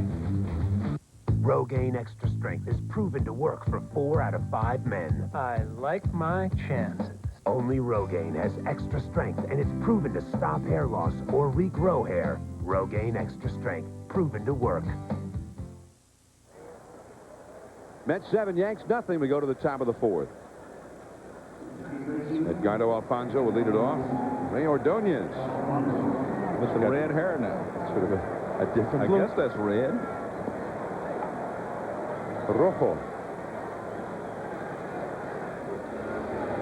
Alfonso has fly deep to center and has popped a foul into a double play, and that is called strike 1. Todd Erdos on in relief of Roger Clemens, who gave up 7 runs in 2 2/3 innings. By the way, last year Clemens had the game where he gave up the most runs he's ever allowed. The most he's ever allowed in a game in a single start. 9. Actually, that's happened 4 times. It's Hideki Irabu on the left, David Cohn on the right. 2 of the other Yankee starters. Look on. Clemens gave up 9 to the Seattle Mariners in May of last year. Tino's got it, and there is 1 away. Well, we talked about how Jeter is more conventional and how Ordonez is flashier. Let's take a look at the way that they make similar plays. There's Jeter. See, he doesn't slide into it. He just makes the play up going to his left. And there's the way Ordonez made the one we talked about earlier. So, I mean, just 2 different ways of getting the job done. Come on. Well, I think one of the reasons that Jeter has such a strong arm that he just wants to catch the ball and then he throws the guy out. And when Ordonez is going after the ball, he's positioning himself to make the throw as quickly as possible. Check swing. Now Jeter's going to have to hurry. Well, there's that strong arm you're talking about. Yeah. Derek, how dull. How about a little slide? Or what about maybe a little somersault, baby? This is New York. And I guarantee you Ordonez would have made that play differently. Come on, Derek. Where's the sizzle? But let's remember, Ordonez won a Gold Glove last year. Now, this is a typical Jeter play. He wants to catch the ball first. Now he uses his strong arm to throw the runner out. 2 down. Here's Mike Piazza. He's having a big night. It's a foul back out of play. Piazza has doubled, starting a 4-run rally in the 2nd over the head of Bernie Williams in center. And he has hit a 2-run homer into Death Valley, into the Yankee bullpen, measured at 418 feet. He is such a good hitter. I mean, it's amazing, you know, to think of him as a catcher, because he's just such a great hitter. Well, 2 years ago, he had one of the greatest offensive years, maybe the greatest single offensive season by any catcher in history. I mean, it was just an incredible year. Hit over 360. And that one is outside. John, the point I'm making is, I mean, he's just such a good hitter. I mean, he's hitting over 320 right now, and he's not swinging the bat well. He hasn't been swinging the bat well. He hasn't had a hot streak yet. I mean, he's just a good hitter. He's always going to hit 300, in my opinion. Look at that.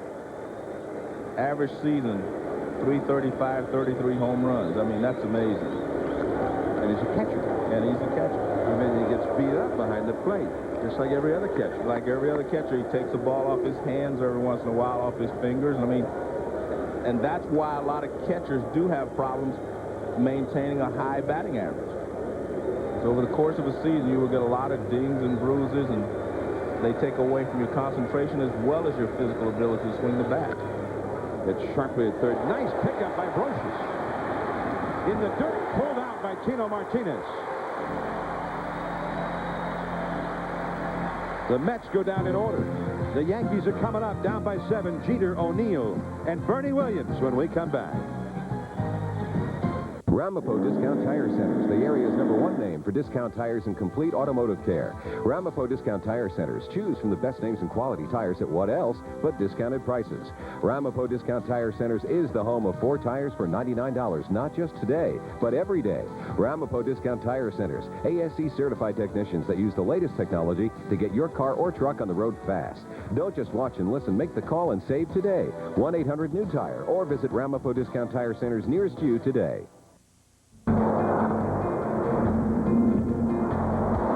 Summer Breeze is here. It's the Ford Summer Breeze sales event where you get low lease rates or low financing. Now lease a new Ford Explorer for just $289 a month. Or lease a Ford Windstar for $289 a month. Or get financing as low as 0.9%. And Windstar has the government's highest safety rating in both front and side impact tests. So hurry in today to the Ford Summer Breeze sales event going on now at your Tri-State Quality Ford store.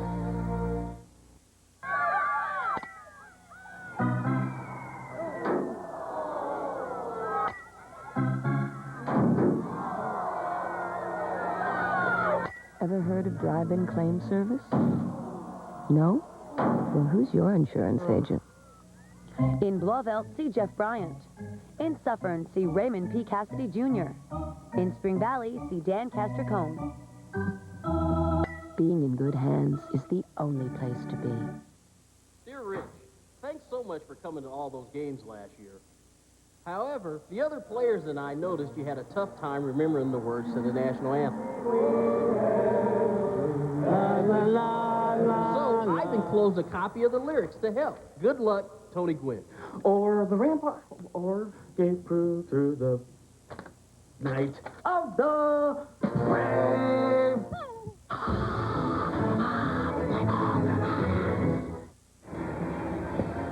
Sunday night baseball from Yankee Stadium, 7-0. The Mets lead the Yankees last of the 4th. Now coming up, the U.S. Open from Pinehurst Resort and Country Club in North Carolina. Lee Jansen will be on hand to defend his title. David Duval, will he win his first major? Can Tom Lehman finally break through at the Open? Coverage begins Thursday, June 17th at 11 o'clock in the morning Eastern Time on ESPN. For more, log on to ESPN.com. Here come the Yankees, last of the 4th, down by 7 runs, and Al Leiter, whose pitching coach was fired after the game last night, and certainly Leiter's performance, as well as all of the starters for the Mets, part of the reason that that happened. He's been strong tonight, and he gets Derek Jeter on 1 pitch. Wow, life is good. Well, that's why I say Jeter is a free swinger, and he's very aggressive. That pitch looked like it was up and in a little bit. Now, watch, yeah, it is. It's a ball, and it's up and in, and he handcuffed Jeter, and he swung at it anyway. But that's what makes him, you know, a pretty good hitter. He's aggressive, so he's going to strike out a little bit because he'll swing at bad pitches. But when you're hitting 374 at the beginning of the ball game, you're doing something right. Plus, he's had base hits in 47 of the 53 games prior to tonight. Paul O'Neill now with a slider. 0-1 the count. Paul has been struggling a little bit. I mean, he just can't seem to get a rhythm where he has 3 or 4 good days in a row where he's swinging the bat. He'll swing it well one day, and the next day he doesn't. So inconsistency has been his problem so far this year. Too far in. 1 ball, 1 strike. Well, O'Neill's incredibly intense, and he is so focused on the game. I mean, he always has these regrets after the fact when he throws his helmet or gets upset about failing. But on the other hand, he is part of something the Yankees have had to fight this year. Joe Torre has been cautioning them to not succumb to it, where they're fighting against the Yankees of last year. Right.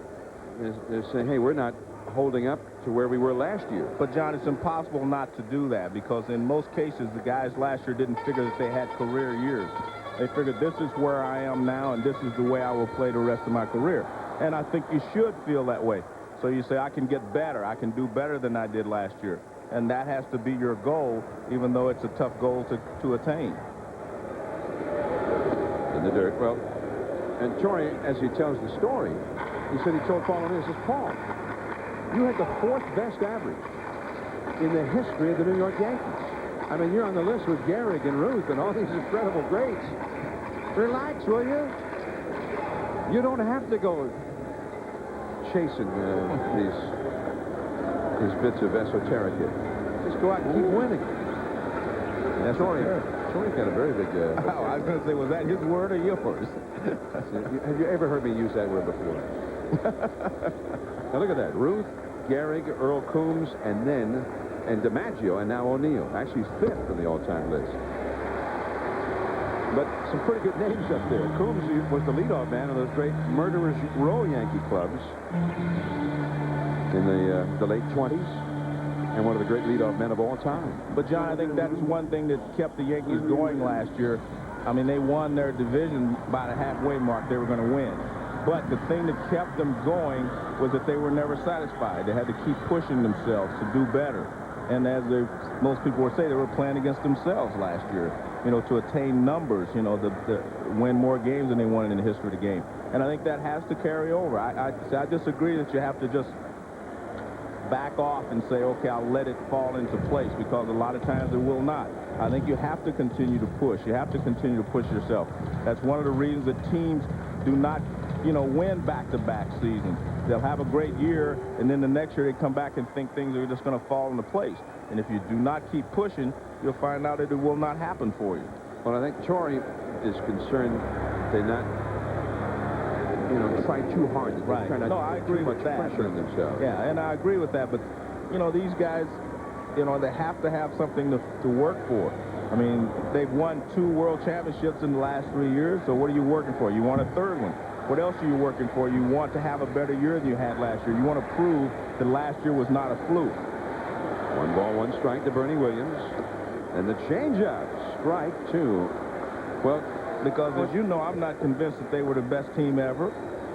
So now you go out and you do it again. Maybe some guys will say that you're the best team ever, and maybe I would have to agree if they do it again. Yeah. Well, what Torrey would like them to focus on instead of what they did last year is you're only a half game behind Boston. Try to be better than the Red Sox this year. Right. The idea is get to the World Series. It doesn't matter if you win 114 or if you win 94. If you make it, you make it.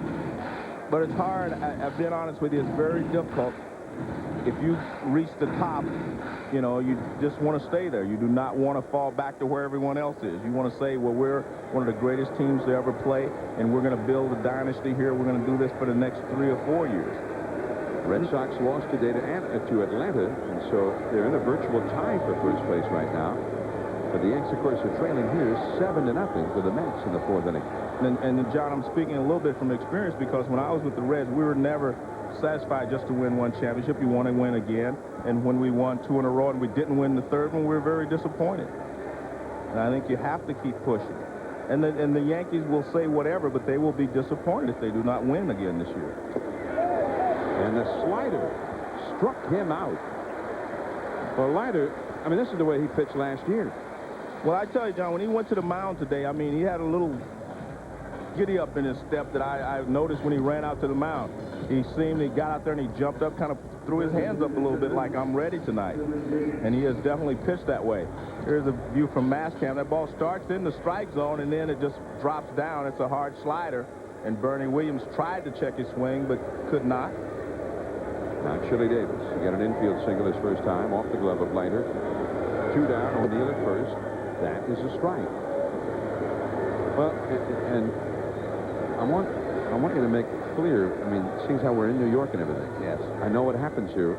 Yes. You start talking about great teams or whether they were the, you know.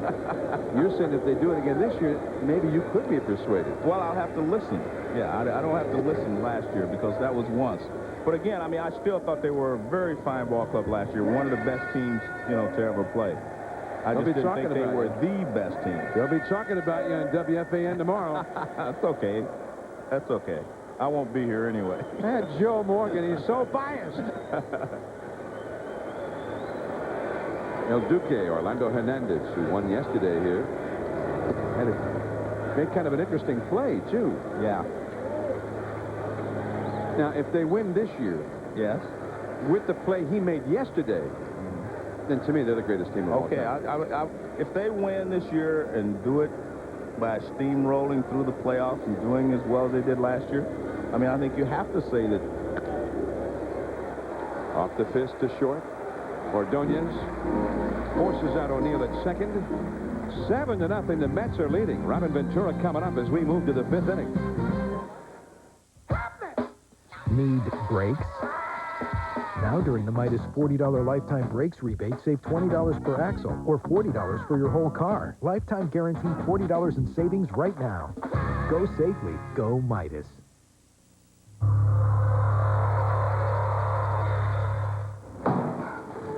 What kind of rooms you got? King size. You got room service? Donuts and coffee. Got entertainment? All rooms have every movie ever made in every language, anytime, day or night. How is that possible? Could your business use the bandwidth to change everything? Ride the light. Quest. Excuse me, if you can name everything on Wendy's 99-cent super value menu, you win a car. You win Dave's car. Hey, I never agreed to that. Big E fries. Nuggets. I say potato with no hints. Chili. Queen Pie Deluxe. We don't have that. The only thing you have to remember is you can depend on Wendy's 99-cent super value menu every day. Did we win? Did we win? We got bigger drinks and we got bigger fries. You won? Wendy's 99-cent super value menu. You can count on us. Can I give you a list something? On any road, in any kind of weather, you can find yourself out of luck with a flat tire. But not with this tire. Even with no air pressure, you keep driving to safety. Goodyear Aqua Steel Run Flat. It could be the difference between finding yourself out of luck or finding the safe way home. Aqua Steel Run Flat, only from Goodyear.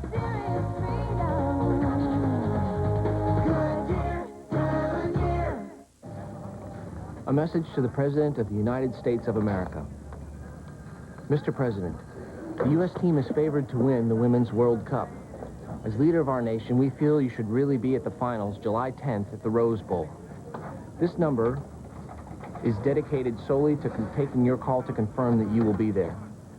Thank you, and God bless America.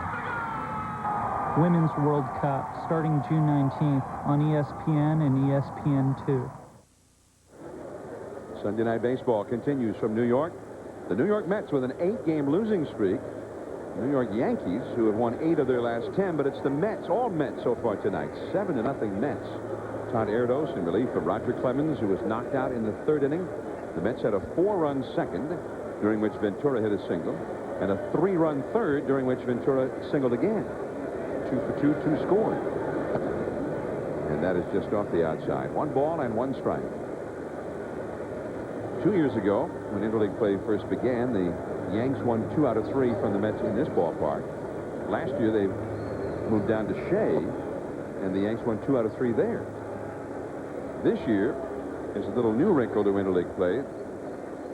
Most of the teams will be playing a home and home for 6 games total against one team. For instance, the Dodgers and the Angels, the Cubs and the White Sox, the Yankees and the Mets, the Giants and the Athletics, and that sort of thing. In those situations where there's the obvious geographic tie, and there are some others who will do the same thing, but most of the players in these 2 teams are against this idea. They don't like the 6 games. They think it's too many. They think it's a good idea gone too far.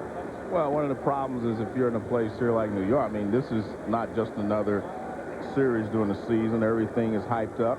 And in fact, you know, this series seems like after the end, somebody should be either getting a trophy and the other guy's getting a check, you know. This is like a World Series atmosphere. Robin Ventura down on strikes. Let's go to our colleague, Rich Eisen.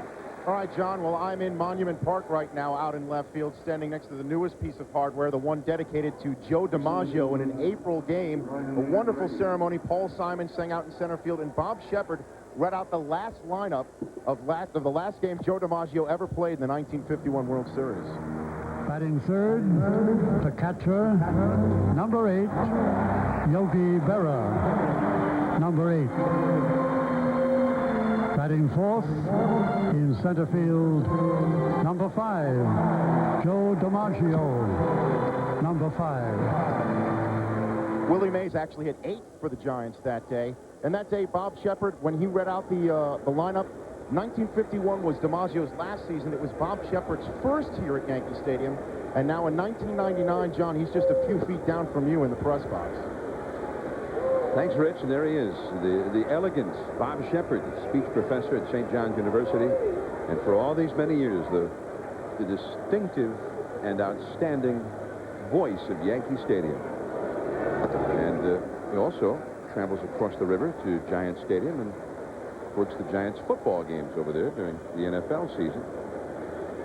He's my favorite, Joe. He's a lot of people's favorite. Off the left field line. And into the stands. The count 3-2 to Brian McRae, who was walked and grounded out. Bob Shepard. You know you're in Yankee Stadium. You know, it's like hearing a Sinatra song when you hear Sinatra sing it. That means something else. Yankee Stadium is incredible, but when you hear its voice, now you know you're in someplace real special. Off Erdos, barehanded by Brocious, and he throws out Brian McRae.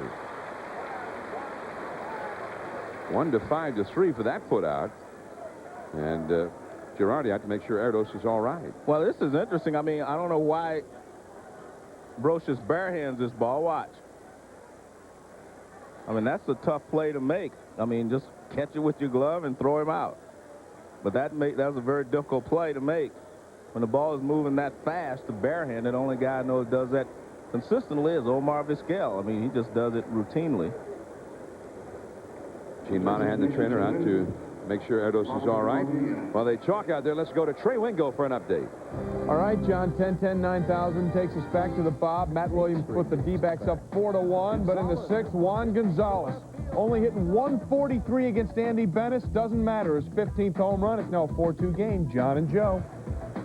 All right, thanks, Trey. That's the other ball game going on tonight in the majors, and we'll keep you updated there as we bring you this one from the Bronx. Juan Gonzalez, by the way, now with 51 RBIs. Bobby Bonilla coming on Bernie Williams, and that is the inning. Erdos has retired 7 in a row. Tino Martinez and then Scott Brocious coming up, 7-0 Mets.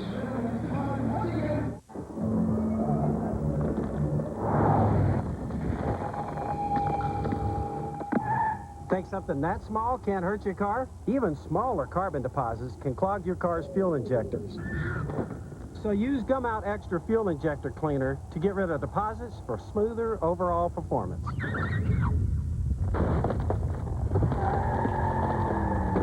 And did I mention better acceleration?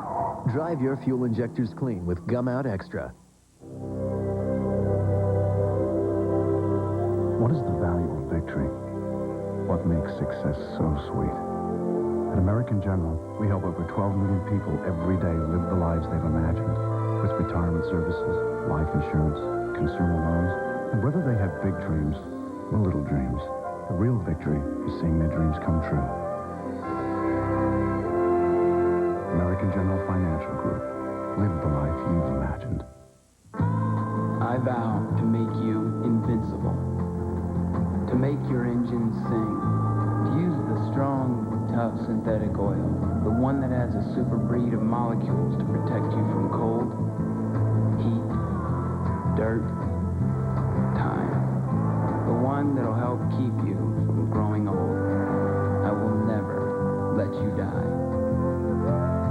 Valvoline SynPower. Advanced synthetic technology. How did we get this guy to take back all those nasty things he said about electric razors? By getting in his face for 21 days. The Norelco Reflex Action for an unexpectedly close shave. Guaranteed. Norelco, put it to the test. Is there a hog in your yard? Well, there ought to be if you want a trimmer that feeds line automatically, so there's no bumping required. Go hog wild with the Grass Hog. Built by Black & Decker.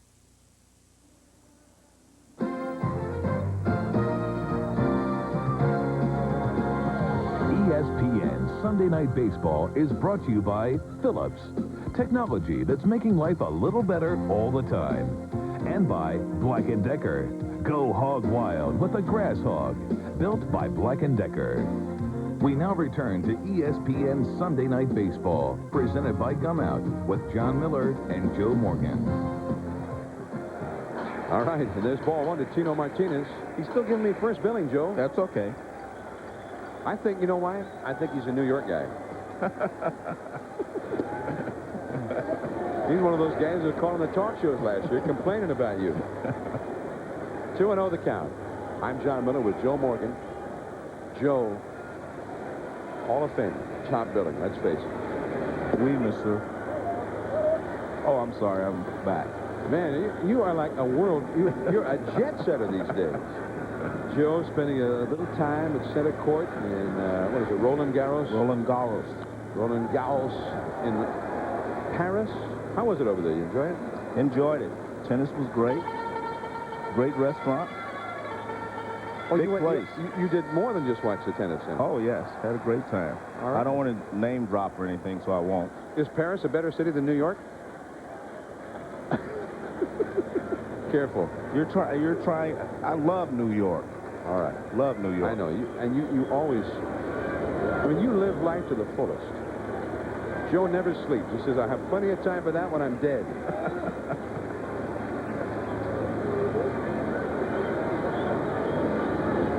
3-2 is Al Leiter. Has a two-hitter going, and he walks Tino Martinez. Al Leiter took 10 days off between his last two starts, and during that time he had a chance to compare tapes of his past and current form, and he found out something. Here's what he told us. Just really not much leg drive, not much direction toward home plate. Normally when I'm right, I finish and fall to third base. I've been falling a lot to the first base side, and basically pitchers try to get like a north-south delivery, not east-west, which I've been doing a lot of, and if you fall into the left, you're not able to get your backside over. And, you know, it creates for a bad angle, and also, too, your bearings are off. And it's a called strike to Scott Brocious. John, when we did the game Memorial Day, he was talking about that, but he's still not driving across where he finishes on the third base side. He said that helped him to get the ball in on the right-handed hitters. You see, he's still not, he's finishing on the first base side.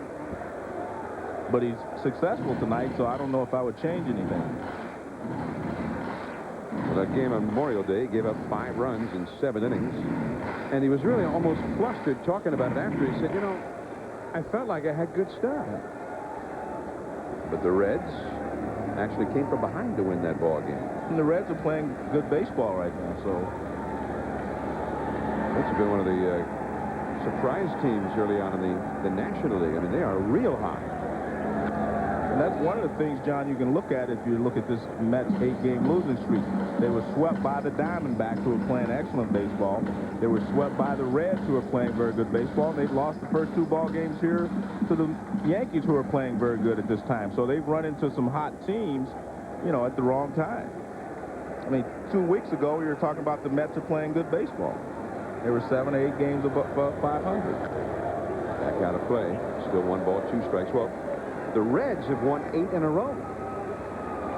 And they have moved ahead of the Cubs. And the Cubs have been real hot. The Cubs lost today in Cleveland. The Reds won at Kansas City. Houston also lost today. The Reds are only a game and a half out of the Central Division. Even though the man who's supposed to be their ace pitcher, Denny Nagel, has not won a game and has been on the disabled list most of the year. We got some fine young players. Sean Casey. Looks like he got a chance to be one of the great hitters in the game. Yeah, he's swinging the bat very well at this point, and he looks like he knows what he's doing in the batter's box.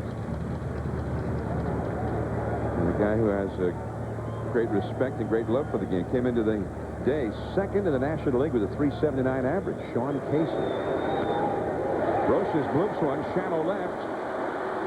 That is caught. Agbayani is destroying the Yankees. Let's see, that I have Agbayani out there, but that is Cedeno. I beg your pardon. Cedeno made the great catch.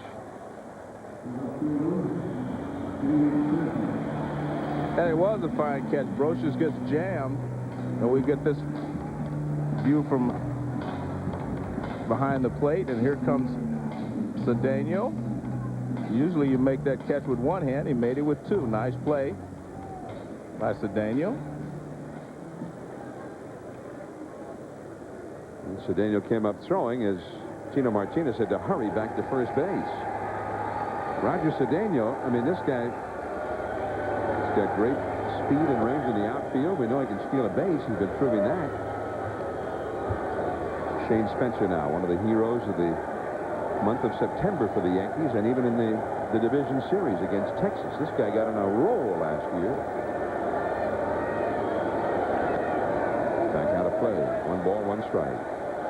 I watched him, you know, all down the stretch and during the playoffs. I don't think I've ever seen anyone swinging the bat as well as he had on just about every pitch. When he got a pitch to hit, he did not foul it back. He put it in play and usually hit it over the wall. Look at those numbers in September. 8 homers and 38 at-bats. I mean, that's incredible. That's a foul ball. 1 ball and 2 strikes. Spencer got the thrill of not only playing in a World Series, but playing against his hometown team. Shane Spencer, who grew up in the San Diego area. Granite Hills High School out there. He lives now in El Cajon. Yeah, I didn't know George was here tonight, Joe. Well, he said he wasn't going to make the series, and then he decided he was coming tonight, so he is here someplace. He said, that must be Little George. May have a commercial with George and Little George coming up here. 2-2 the count. Shane Spencer, 1 out, 1 on in the 5th inning. The Mets lead the Yanks 7-0.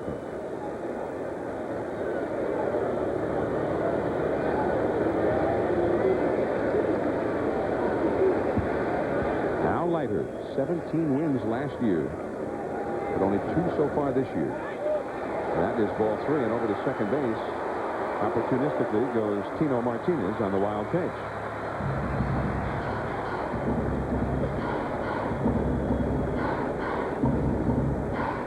Now Leiter. Bobby Valentine looks on, and with not a whole lot of worries at this moment for one of the few times recently. Leiter came into this game with the 5th worst earned run average in the National League. It's not just that he hadn't pitched well. I mean, he's pitched extremely badly, which has hurt the Mets. They don't have a single starting pitcher whose earned run average is below 5. Dave Wallace, new pitching coach, was a pitching coach with the Dodgers for a few years. And that's foul. Spencer battling it out here. Johnny, it was really difficult reading the papers here in New York about all the, you know, firing of the coaches and Bobby Valentine. I mean, Valentine was criticized for not making the ultimate sacrifice and quitting. People actually criticized him for not quitting once they fired his coaches. I mean, that's a little tough, because he did give the coaches a job. He's the one that got them hired, but I think he has unfinished business here. He wants to give it his best shot here before he leaves. There's ball 4 to Spencer. That's quite an at-bat by Shane Spencer. And it's the 3rd walk allowed by Al Leiter in the last 2 innings. 1 out, 2 men on, and Joe Girardi is coming up. One other comment I read about from Steve Phillips, you know, the GM, he said that the Mets clubhouse had turned ornery with the complaints and so forth and so on. That was the word he used. It was an ornery clubhouse. Earlier this week, Bobby Valentine held a team meeting, and then a couple of days after that, the team had its own meeting. And there have been several complaints aired in public by some of the veteran players about, and we talked about this earlier, the feeling that there's a lack of communication between Bobby Valentine and them about when they're playing, when they're not playing. Girardi singled his first time, and that's a foul. Well, I'm a firm believer in having communication with your veteran players for 2 reasons. One, because they're veterans, because they've earned certain status. But secondly, because I think they can help you with your young players. They can help keep the young players in line if they're comfortable. So I think you have to keep your veteran players on your side if you're a manager. 0-1 to Girardi. That's a ball inside. 1 ball and 1 strike with 2 men on. The Yankees with 2 men on in the same inning for the first time. Tino Martinez at second. Shane Spencer at first, each getting a walk. The Yanks only have 2 hits in this game. Well, the veteran player can be a great ally to a manager. Exactly. Not just by his performance, but because of his presence and the influence that he does have on the younger players. When a teammate says something to a young player, that resonates a little more maybe than when a coach or a manager. I was just talking to Art Howe about that on Friday. The manager of Oakland, he says he's got a very young ball club, and they've added Tony Phillips this year. And Tony Phillips will get into a guy's face and say, hey, we don't do that here. We run those balls out. And he said that resonates a lot more than when a coach would say it, or even the manager. It's a teammate. That's why teams that always win always have veteran players on their team, because they help the manager regulate what goes on in the clubhouse. 1 ball, 1 strike. Too low. 2-1. Leadoff man Chuck Knobloch is on deck. The Mets have, in some ways, taken this big crowd out of this game early on tonight with a 7-run burst of offense in the 2nd and 3rd innings. Left center, Cedeno will have to go chase it. Tino Martinez scores. Spencer will be held by Willie Randolph. The Yanks have their first run, 7-1 Mets.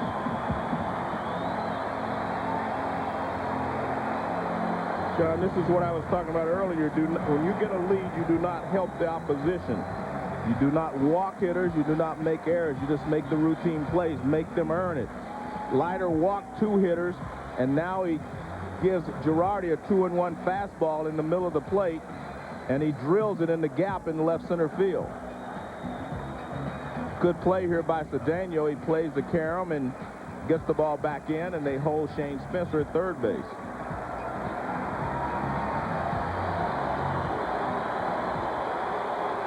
Bobby Valentine had a chat with Al Leiter between innings about this 5th inning. He's talking to Dave Wallace, the pitching coach, about the 5th inning and Al Leiter pitching in the 5th. Chuck Knobloch, the hitter. Bobby Valentine wearing a microphone down there, so when we have a moment, we'll let you eavesdrop on that conversation. Well, we were talking about the Yankee fans being out of this game. Well, they're back. Didn't take much. First ball swinging. Knobloch pops it up. And Ordonez. That is out number 2. 2 down. Knobloch gone in just 1 pitch. Well, here's what Valentine said to Dave Wallace before this inning. The little gauger for my head is after the 5th. How many they have, how many starting pitchers have. You know, I don't need it every inning. After the 5th, so I can gauge, okay, I know where he is, when I see it come 6th and 7th, you know. And if there's ever a real long one. So kind of working with his new pitching coach, talking about information that he would need from a pitching coach. He needs what he needs to make decisions after the 5th inning on a starter. By the way, if Bobby were to ask us, we tell him Leiter's thrown 79 pitches for the game, and this is his 25th pitch of this inning. So that's one of those long innings he was talking about. Well, Jeter has not reached base in this ball game so far, and we know he's reached base in every game that the Yankees have played this year. So, and he has also hit in 47 of the 53 games also. So, reached base by either a hit or a walk in 53 straight games this year, and the last 4 last year. And this is what the Yankees did so well last year. They become very patient with a guy who's a little erratic. And we've seen that this inning with the 2 walks, and then they got a pitch to hit and they drove it. Jeter has swung at the first pitch the first couple of at-bats. Now, in this situation, he's taken a couple of pitches off the plate. a foul into the upper deck off the first base side. 2 balls and a strike. Well, he did just what Knobloch did in this at-bat. He got jammed and chased it on the first pitch. Well, the Yankees have such a long way to go in this game, but it's only the 5th inning. If they could get these 2 runners home, it's a game. Yeah. So this is a big moment, even though Leiter's leading by 6. Spencer at third, Girardi at second. Chili Davis looking on. And from third base, Ventura. And that is the inning. And he got in on the hands on both Knobloch and Jeter to get out of the jam. Just the 1 run for the Yanks. 7-1 Mets. Before the gutter topper, I was constantly climbing up onto the roof to clean the gutters out. And I figured it was only a matter of time before I fell off the roof. With A&J having installed the gutter topper, I'm guaranteed never to have to go on my roof and clean my gutters again. It's that simple. Call A&J Reliable and find out just how effective the gutter topper can be. The gutter topper is a remarkable product that guarantees you'll never clean your gutters again. Eliminate costly, unsightly gutter damage. Call A&J Reliable for a free demonstration of the gutter topper. It's guaranteed. An Allstate agent can insure your car,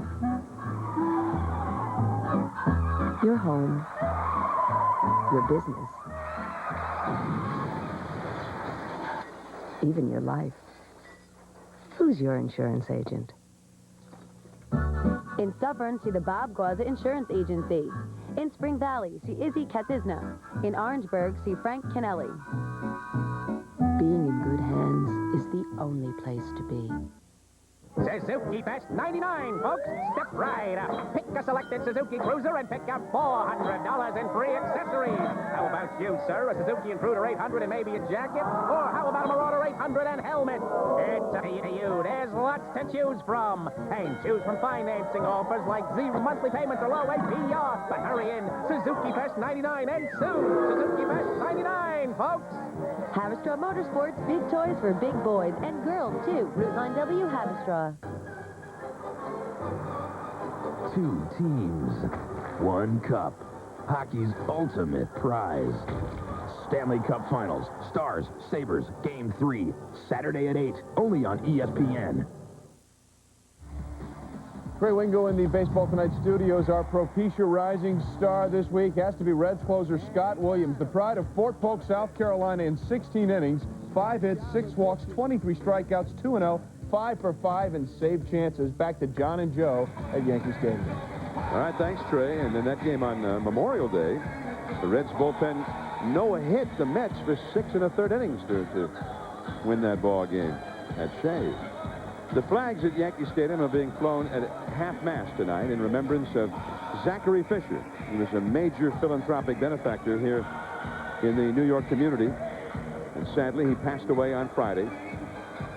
He led the effort to save the USS Intrepid, the famous aircraft carrier from World War II that helped win the war, which is now the world's largest naval museum over off 45th Street on the Hudson River, permanently moored.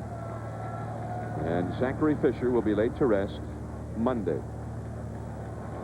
Being remembered at Yankee Stadium tonight with the flags at half-mast.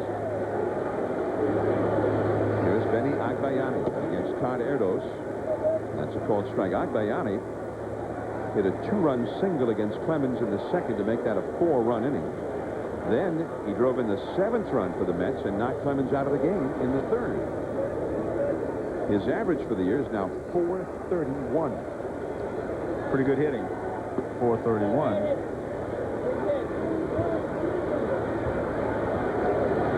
He only had 58 at-bats, but I remember when Wade Boggs came up in 1982 with the Red Sox. Carney Lansford was the reigning batting champion, and he was the 3rd baseman, and by later than this, mid-June, Boggs had 26 at-bats. Couldn't get in there. Well, then Lansford got hurt in a play at the plate. Ran into Lance Parrish. Not a good idea. Put him on the shelf for a month. And Wade Boggs was thrown out there at 3rd base because they had no one else. And in that month, he had a chance to show what he could do. And he hit .425. Now, when Lansford got back, they said, we got to find a room for this guy. And Chuck Knobloch just did get him. Chino Martinez Good thing he didn't cut his toenails this morning. Knobloch has had some demons out there on the routine throws, and we just saw a little example of it. Well, I mean, first, he's having trouble catching the ball as well. I mean, he had stiff hands on that particular play. And a good play there by Tino Martinez to reach back and get it with his toe. Now Ray Ordonez to shortstop, Derek Jeter. And he throws out Ordonez. And that is out number 2. Coming up now, Wednesday Night Baseball, a doubleheader on ESPN at 7:30 Eastern, 4:30 Pacific. Ken Griffey Jr. having a big year. Alex Rodriguez against Larry Walker and the Colorado Rockies. Then the second game, Juan Gonzalez, Rafael Palmeiro and the Rangers take on Raul Mondesi and the Dodgers. And that is quite a doubleheader. Mariners and Rockies, 7:30 Eastern, Rangers and Dodgers. At 10:30, Ken Griffey Jr. at Coors Field. That is worth it. Yeah, all by itself. Broken back by Cedeno. And Jeter's got it. Erdos has retired 10 in a row. O'Neill, Bernie Williams, and Chili Davis coming up. The big guns. Yanks trail 7-1.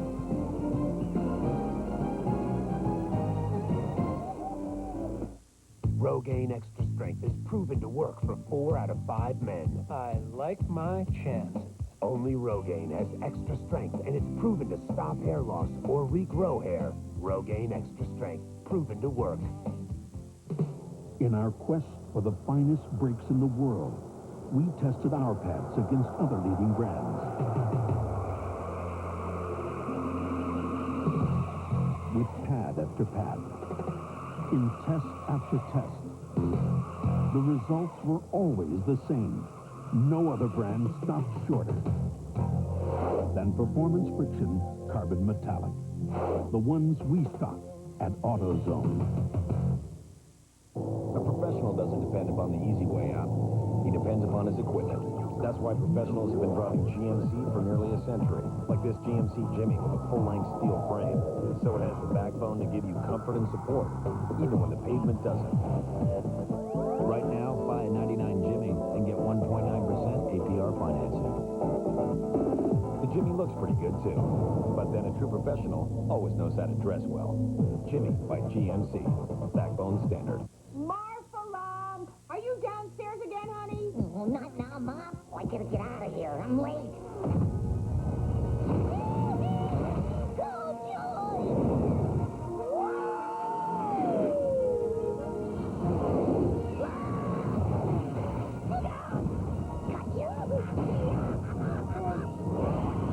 Down in front. I'm not worthy. Oops. Sorry.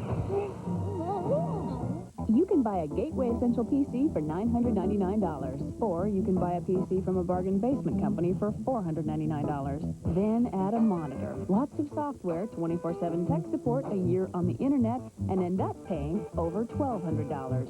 With Gateway, you'll get all that, and you still end up paying $999. Which one is the real bargain? Call 1-800-GATEWAY for a Gateway Essential PC with an Intel Celeron processor.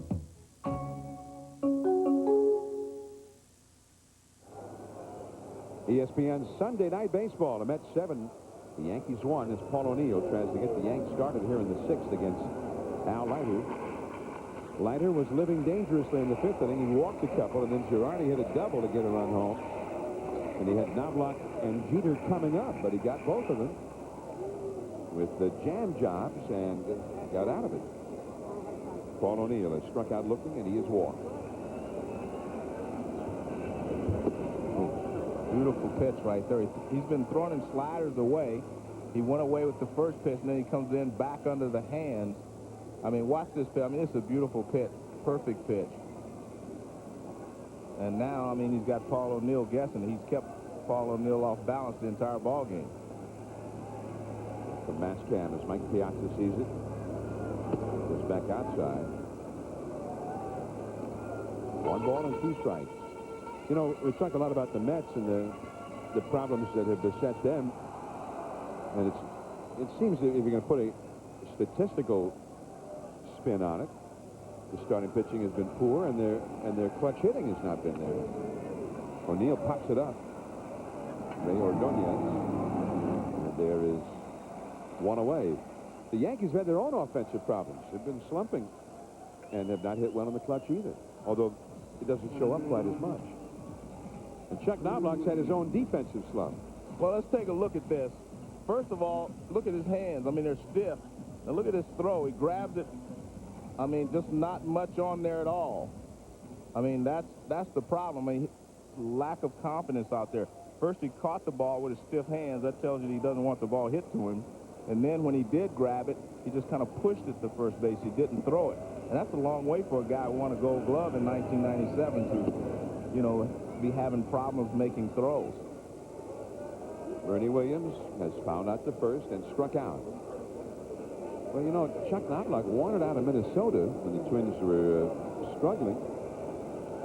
But sometimes you have to be careful what you wish for. Well, I mean, he had a real comfort level at the Metrodome and with Tom Kelly and his surroundings. And he took advantage of the AstroTurf there by hitting ground balls, and now he hits a lot of fly balls, and he's struggling. You come here, and now, instead of a homegrown product, where they've seen you ever since you were a rookie, as we get a look at the panoramic look at Yankee Stadium, courtesy of the Gum-Out Aerial Can. And, John, the reason last year everything was okay was because they won.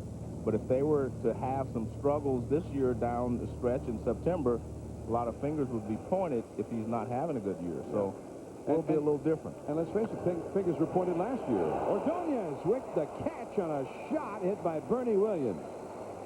Wow. As Phil Rizzuto used to say here in New York, oh, man, he creamed that ball. And he did cream it. Well, they've been making a lot of mistakes tonight, Joe. They've been hitting too many balls to Ordonez. Now, watch this. I mean, he doesn't do anything conventionally. Look at this. I mean, everything he does has a little flair to it, but he makes the plays. I mean, to watch him, he kind of slides and ducks. As you see, Bernie Williams not real happy. He said, I needed that base hit. Ordonez has had 6 putouts and 4 assists in this game already. And a busy man. Bernie Williams, the hitter. Pretty good strategy by Leiter. Make him hit it. I said Bernie Williams. Bernie Williams just lined out. Chili Davis, the hitter, taking ball 1. Make him hit it to Ray Ordonez. That's pretty good strategy. Chili Davis has had an infield single, and he has hit a ground ball to Ordonez, this time to Robin Ventura. And so it's an easy inning for Al Leiter. We're going into the 7th now. Alfonso Olerud and Piazza. I'm here with an exciting medical announcement. Doctors have learned that Monistat 1 keeps working for days to cure a yeast infection. Monistat 1 dose, from the #1 doctor-recommended brand. We've heard your complaints about changing your oil filter, trying to grip that slippery filter. That's why Fram, America's #1 filter, now has Sure Grip, a rough textured top for easy gripping and installing. It makes changing your oil filter a lot easier.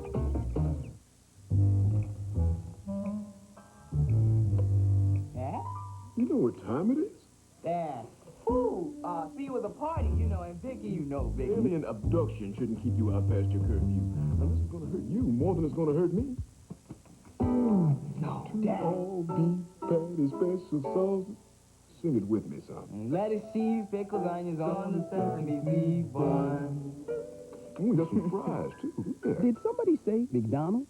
Every one of Circuit City's camcorders comes with a guaranteed low price and something extra. Real customer service. If you have any questions, I'm here to help. Right now at Circuit City, get rebates from $500 to $300 on great top brands throughout the store. Like this Panasonic compact VHS camcorder with image stabilization for jitter-free recording. Now only $599.99 before rebate. Don't miss the savings in every department. Right now at Circuit City. At Uniroyal, in order to make a point about our nail guard tires, we added a few to our test track. Nail guard tires, designed to seal 90% of tread punctures, instantly and permanently. Only from Uniroyal. Need brakes? Now during the Midas $40 lifetime brakes rebate, save $20 per axle or $40 for your whole car. Lifetime guaranteed $40 in savings right now. Go safely. Go Midas. Rick, this is Peter Gammons calling you about the letter. I did not have the time or the lack of decency to ask Tony Gwynn to send you the kidney stone he passed in '97. But thanks for reading my column.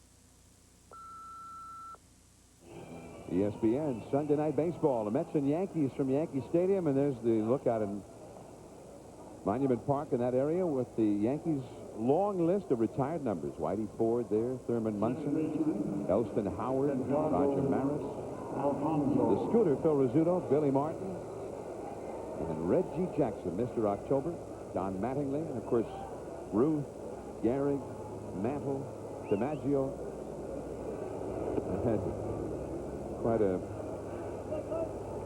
storied history here in this ballpark. 24 World Championships. Edgardo Alfonso 0 for 3 in the game. As Todd Erdos has certainly given the Yankees a chance to mount a comeback. He has retired 10 consecutive hitters after walking the first man that he faced. He inherited a 7-0 deficit in relief of Clemens. Derek Jeter, so smooth out there, and there is one away. The College World Series is coming on ESPN, starting June the 11th through June 18th on ESPN and the Deuce from Omaha. Coverage begins Friday with 2 games on ESPN at 3:30 Eastern and 7:30 Eastern. For more about the College World Series, log on to ESPN.com, part of the Go Network. And here are the 8 teams on their way: Miami, Alabama, Stanford, Florida State, Oklahoma State, Cal State Fullerton, and Texas A&M, and Rice from the Lone Star State. The Aggies and the Owls. 1 ball and no strikes to John Olerud. He started the 3-run third-inning rally with a single to right. That was close. 2-0 the count. Red Sox lost today in extra innings to Atlanta, so the Braves, who lost to Pedro Martinez Friday, rebounded. They came back against Tom Gordon yesterday, his first blown save since last year. And then they won again today in the extra frame to take 2 out of 3 up there. Not good news for the Mets, who are trailing the Braves in the National League East, but good news for the Yankees, who are just behind the Red Sox in the American League East. We have a few of those going on right now. Tonight, Arizona, leading the National League West, is hosting Texas, leading the American League West, while San Francisco, second in the National League West, was hosting Oakland earlier today. Oakland started the weekend second in the American League West. Some interesting matchups among some of the top divisional teams in this first weekend of interleague play, 1999. 3-2 to Olerud. Piazza is on deck. Back out of play. So if the Yankees end up losing this game, and they're trailing 7-1, courtesy of the National League Eastern leaders, Atlanta, they would remain just a half game back of Boston.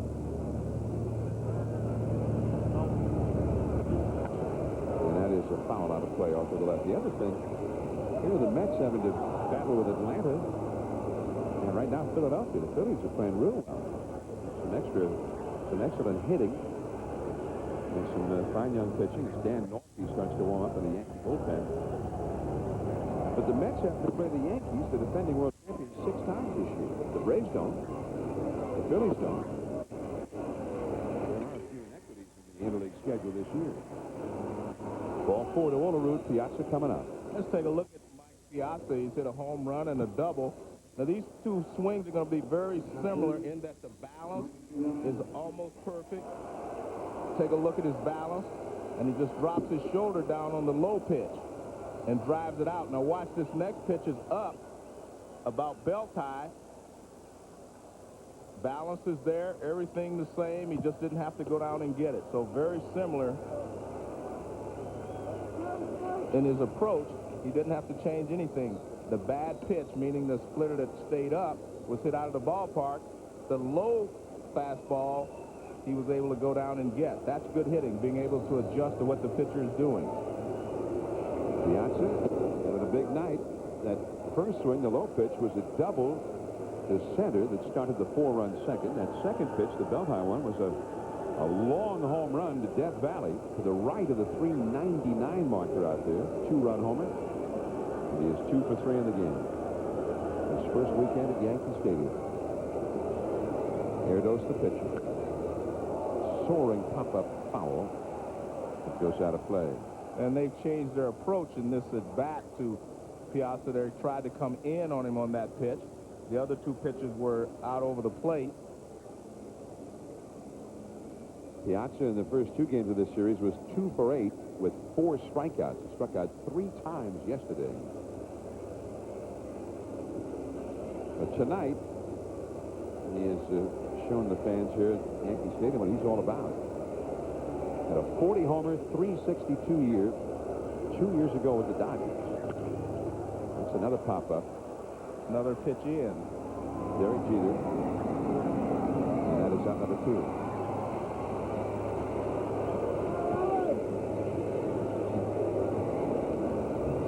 Watch where this fastball is. And they try to get him in, and you can see the difference in his swing. He opens. Watch his front shoulder. See how he pulls his front shoulder out? That slows his bat on the pitch, and he pops it up. He wasn't able to get the bat to the ball. The other 2 pitches he hit were out over the plate. That's a pretty good pitch there by Erdos. They did exactly what they wanted to do. Robin Ventura, 2 for 3. 2 singles. Pops it up, back out of play. Well, you got to be pretty impressed with Todd Erdos. Yes. His first big league outing of the season. And Roger Clemens, somebody crossed the 20-game winning streak out, although it's not over yet. Not until the Yankees actually failed to come back and tie this game. Well, what would Yogi say? It's never over till it's over. So it's not over yet. Lawrence Peter Barron? Yeah. He said that? I thought he had an 8 in there somewhere. Maybe so. Clean up Yogi's language. Come on.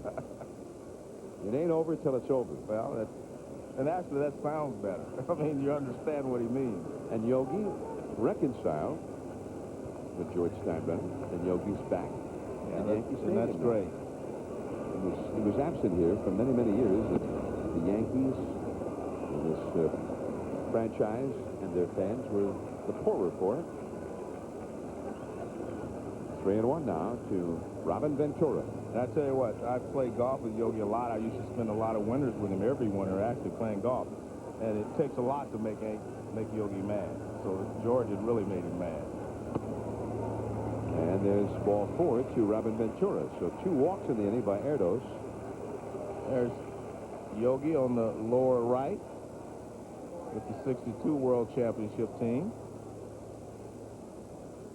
Yogi, by that time, was playing a lot of left field. There's Elston Howard. Elston Howard, yeah. He's doing most of the catching at that time. Got a pitching change coming. 7-1 Mets. We'll be right back. The summer breeze is here. It's the Ford Summer Breeze sales event where you get low financing plus big cash back. Now get a new Ford Escort or ZX2 with 0-9 financing plus $750 cash back. Or get 0-9 financing plus $1,000 cash back on Ford Taurus. The only car in its class to earn the government's highest 5-star front crash test rating. So hurry in today to the Ford Summer Breeze sales event. Going on now at your Tri-State Quality Ford store. An Allstate agent can insure your car, your home, your business, even your life. Who's your insurance agent? In Pomona, see Matt Matthews. In Spring Valley, see the Castricone Stark Agency. In Haverstraw, see Michael Murphy. Being in good hands is the only place to be. Want to hear a secret? It's Elite Health and Racket in Blauvelt on Route 303, 1 mile from the Palisades Mall. Now, under new ownership, Elite offers racquetball, top-of-the-line free weight and Cybex equipment, along with specialized classes. Elite is a full-service fitness center featuring on-site chiropractic care, massage therapy, even a babysitting center. Stop by our juice bar and lounge. Elite Health and Racket is committed to making your workouts comfortable and convenient with our personalized care. Elite Health and Racket, Rockland's best-kept secret at an affordable price.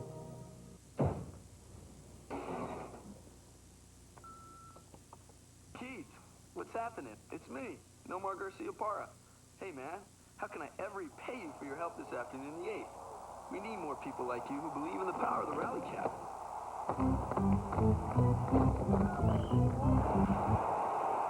Amazing. Simply amazing. By the way, can you make any away games?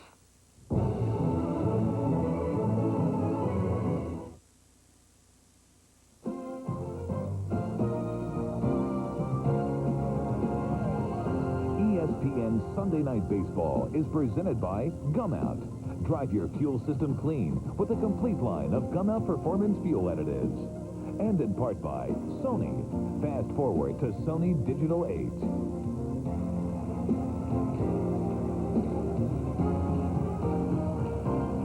We return to Yankee Stadium in New York. This Subway Series, Game 3. The Yanks won the first two, 4-3 and 6-3, but it's been all Mets since early on tonight. They knocked Roger Clemens out of the box in the 3rd inning. Now Dan Nolte, a former Minnesota Twin, and also out of Cal State Fullerton, where he pitched in the College World Series. And of course, Fullerton is on its way back to the College World Series again this year. Nolte inherits a couple of base runners, Olerud at second, Ventura at first. Talking there to Mookie Wilson, as Brian McRae will come up. He has walked and twice grounded out. He's 0 for 2. And what a job by Todd Erdos, just called up from the minor leagues on Friday in Columbus. And he pitched 4 no-run, no-hit innings, although he is responsible for those 2 base runners. Erdos originally in the San Diego Padres farm system, and then was a expansion draft choice of the Arizona Diamondbacks, and acquired the Yankees in the deal that sent Andy Fox to Arizona during spring training of last year. Erdos had gotten into 2 games for the Yanks last year, but not really impressively. But tonight, Joe, it was pretty impressive. Well, he threw strikes. I mean, quite naturally, he was nervous on the first hitter, just coming up from the minor leagues, and walked in. But after that, he settled down and pitched very well. Just missing on the inside. Not getting that call very often tonight on that inside pitch. 2 balls and a strike to McRae. Bobby Bonilla would be next. Nolte has a big league experience with the Twins. He was up all year in 1996 as a reliever. One time, I think Tom Kelly was thinking about maybe him being the closer, but it never really worked out. It's in the Yankee bullpen. Jeff Nelson is going to have some surgery. Arthroscopic surgery on his right elbow. Joe Torre is hopeful that they'll get him before the end of the season. Nelson, a lot of experience out of that bullpen. Sharply hit the second. Knobloch knocks it over to Tino Martinez, and that ends the inning. 2 men left. We go to the last of the 7th inning. Tino Martinez is coming up. 7-1 next. The X Games. The only extreme event that matters. The X Games, June 27th to July 5th. Presented by Adidas.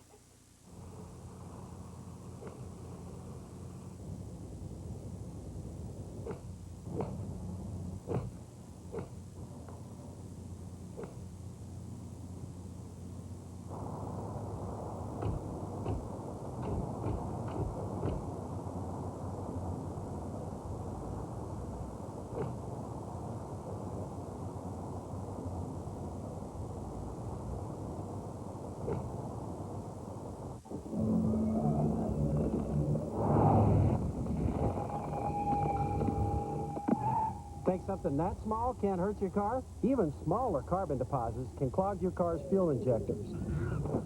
So use Gum Out Extra Fuel Injector Cleaner to get rid of deposits for smoother overall performance.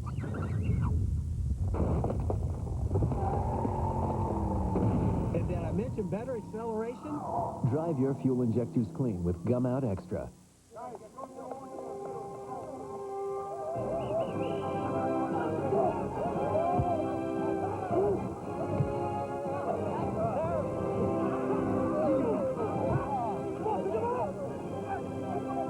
Yeah, they stink.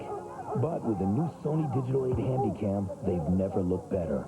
With 3 times the color information and a sharper picture than VHS-C, what you live is what you get. 8mm has gone digital. If you looked into your local carrier's phone lines, what time period would they place your company in? Why live in the past when local's future is right through here? On Net, where local, national, and global all flow over one network owned by one company. Oh, and did I mention it'll save you money? On Net from MCI WorldCom. ESPN Sunday Night Baseball. The Mets 7, the Yankees 1. Last of the 7th inning. Tino Martinez will lead it off against Al Leiter, who has just shut down the Yanks. And this is Leiter that the Mets were expecting to see when they re-upped him for a multi-year contract to be the ace of their staff, as he was last year when he won 17 games. You know, it's interesting, in the interleague game with the Yankees last year, he hurt his knee. And he had some problems with that knee again this year. He misses for a ball, 1 ball, 1 strike to Tino Martinez, and the fans out of the bleachers lead the Tino cheer.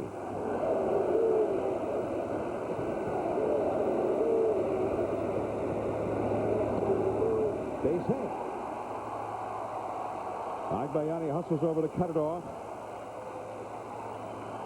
And let's go to Rich Eisen. All right, thanks very much, John. Many Yankee fans have already left the building, but not the mayor of New York City, Rudy Giuliani. You're still here in the bottom of the 7th inning, but where's the Yankee guard tonight? With my Yankee hat's right here. Give me my Yankee hat. Come on, hurry up. And also, what I think many Yankee fans saw shocking recently is you were dressed in full Met regalia recently. How did that happen? I do that. I root. Here's my Yankee cap. Put it on. I root for the Mets in the National League and the Yankees in the American League, but when they play each other, I root for the Yankees. And you have no fear of losing the Mets vote because of that?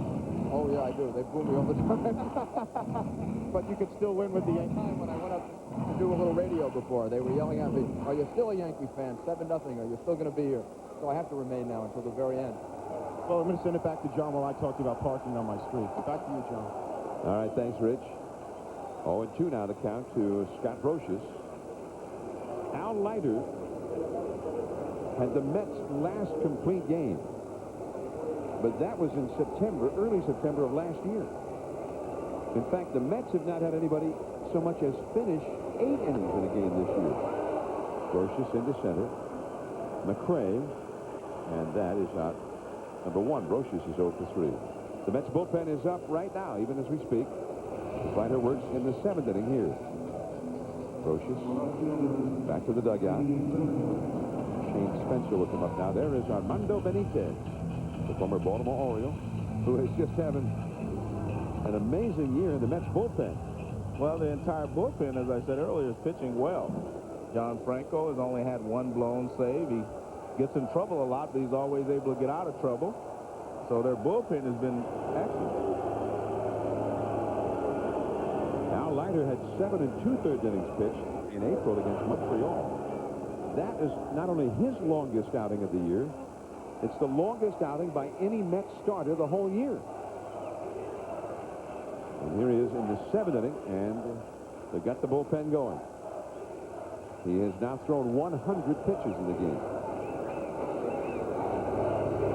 Shane Spencer has popped to short and walked. 1 out, Tino Martinez at first.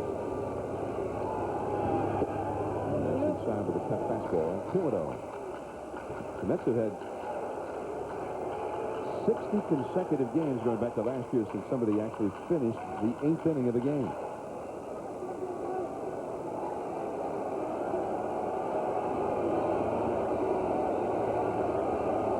So that bullpen has been tested this year. High in the air. He has stayed off the fat part of the Yankees' bats most of the night. Agbayani makes the grab. 2 down. Paid attendance 56,294 as we look at Yankee Stadium from the gum out aerial cam. And that is the all-time record for a night game here at Yankee Stadium since they remodeled the ballpark, opening up again in the remodeled fashion in 1976. The 3-game series, more than 168,000 fans paid their way into Yankee Stadium. That is also a record for 3-game series here at the remodeled Yankee Stadium, 168,404.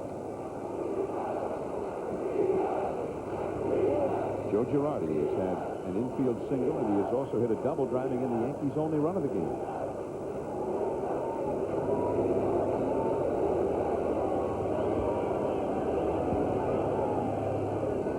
And the count for 2-0. Leadoff man Chuck Knobloch would be next. Well, the Yankees have some streaks on the line tonight, Joe. Roger Clemens with that 20-game winning streak of his.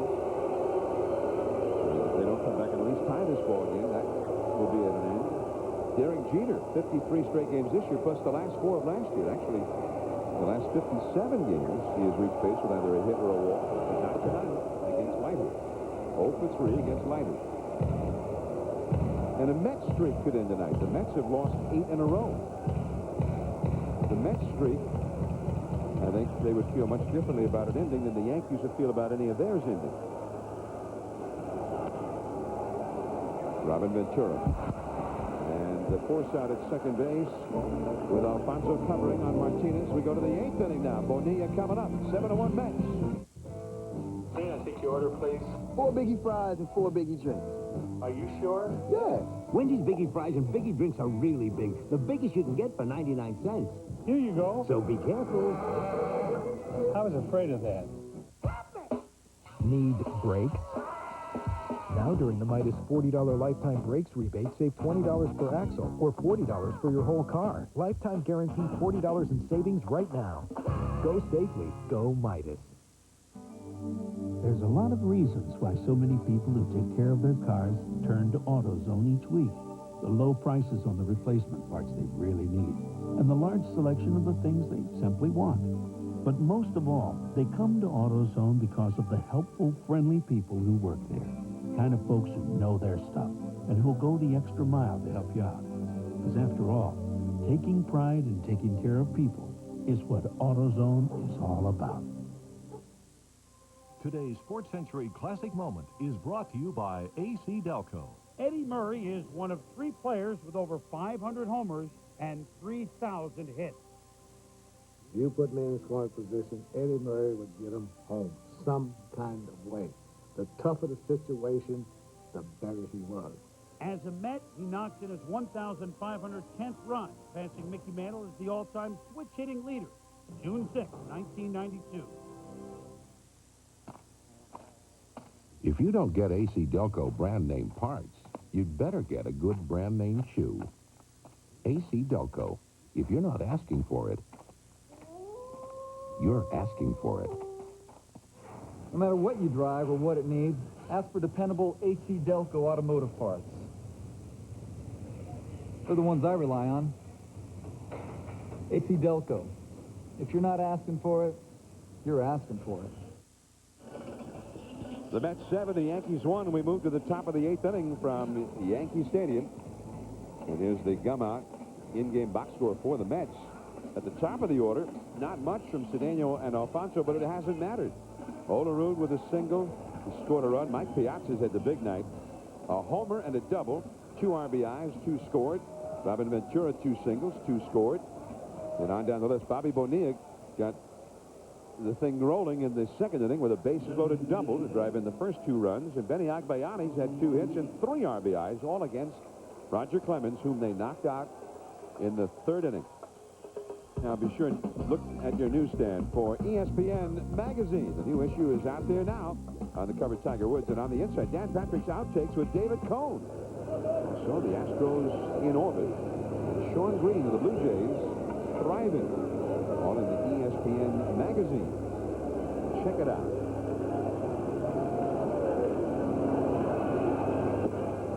Bobby Bobby Bonilla. 2-0 the count. Bonilla, when he was asked on Friday about the New York Times report that he had been placed on irrevocable waivers, which basically means if anybody claimed him, he was theirs. Bonilla facing Dan Nolte, and that is ball 3. Bonilla's quote in the papers here was, well, they can ship me out to Alaska if they want. They can send me home tomorrow if they like. I'll watch the boys play from my house. I might even buy a season ticket.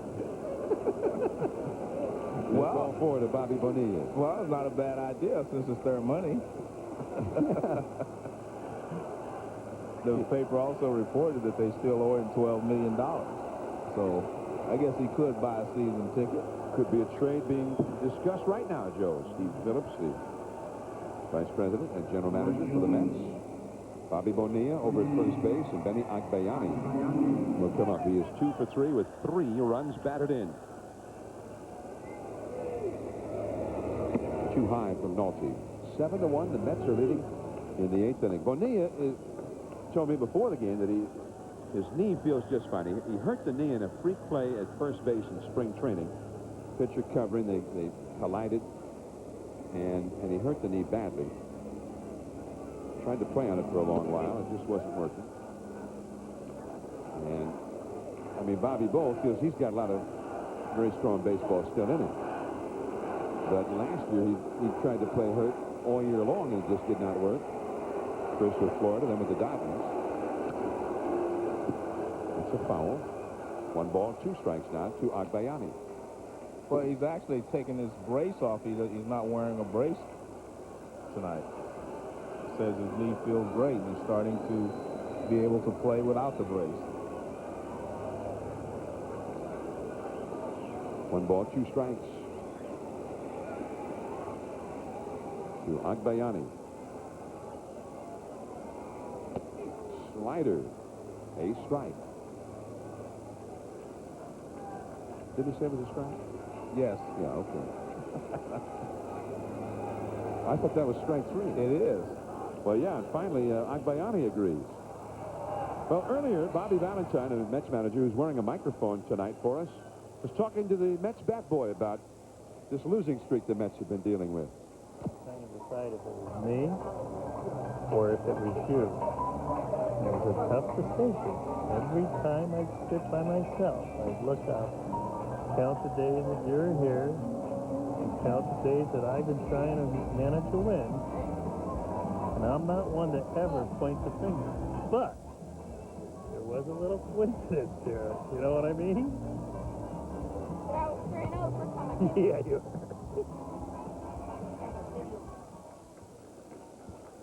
So, just a little coincidence.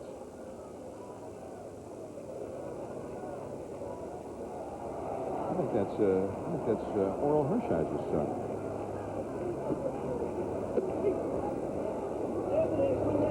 He's got 2 boys, and they live down in Florida. When they have a chance to be up here with Dad, they take advantage of it. I think school's out now anyway, isn't it? In a lot of places. Already? A lot of places.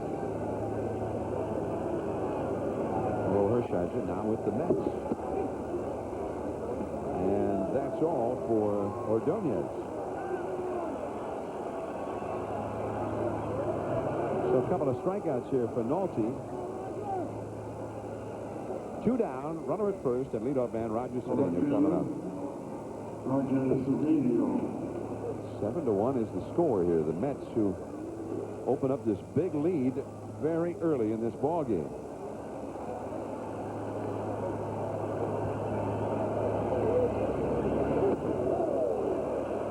Look at it.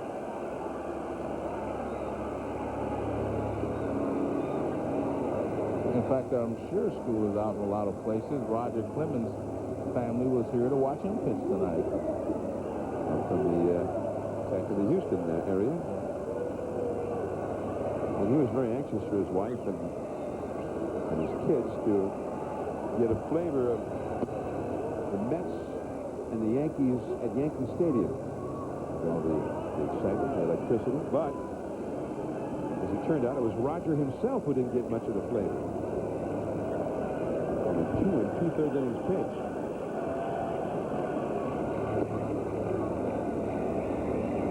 Runs allowed.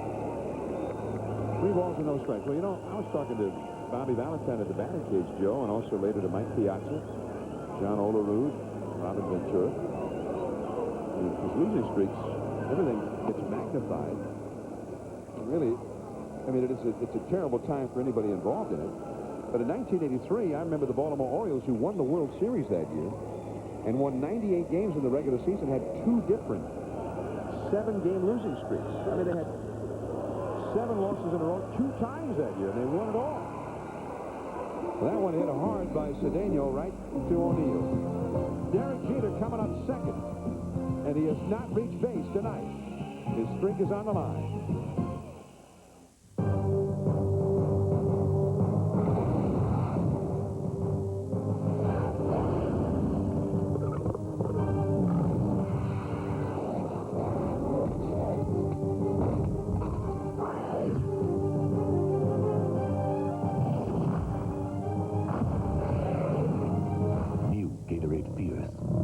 And melon. So bold, it's fierce. Somebody call it the cage, baby.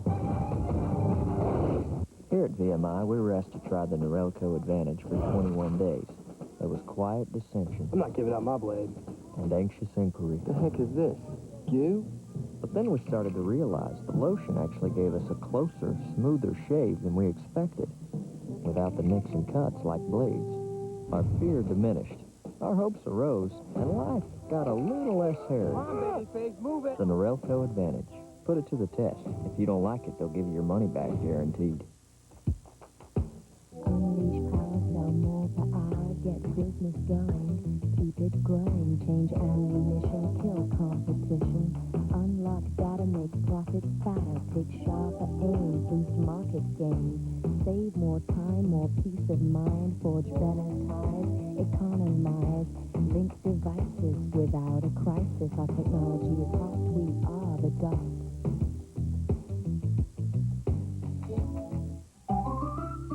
Some of the most common odor problems in cars are caused by pets, food, and smoking. But now there's Odorex, new from Turtle Wax.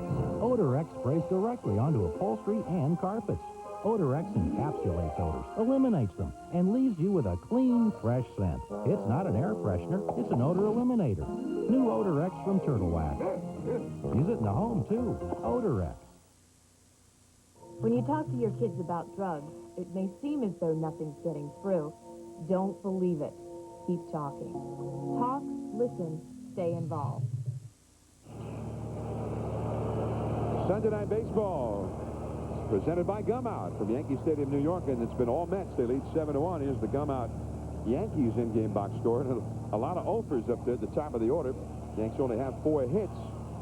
And the only RBI from Joe Girardi, the 9th place hitter, who has had half of the hits against Al Leiter. And we say that in the past tense because Leiter is gone. And Armando Benitez, former Baltimore Oriole flamethrower, comes on. And to a real loud chorus of boos because remember he hit Tino Martinez and they had a big fight here when he was with the Orioles. And he was suspended. I mean, look at those numbers. Those are unbelievable numbers. I mean, it's like Billy Wagner type numbers. He's pitched, as you saw, 26 2/3 innings, only 13 hits allowed.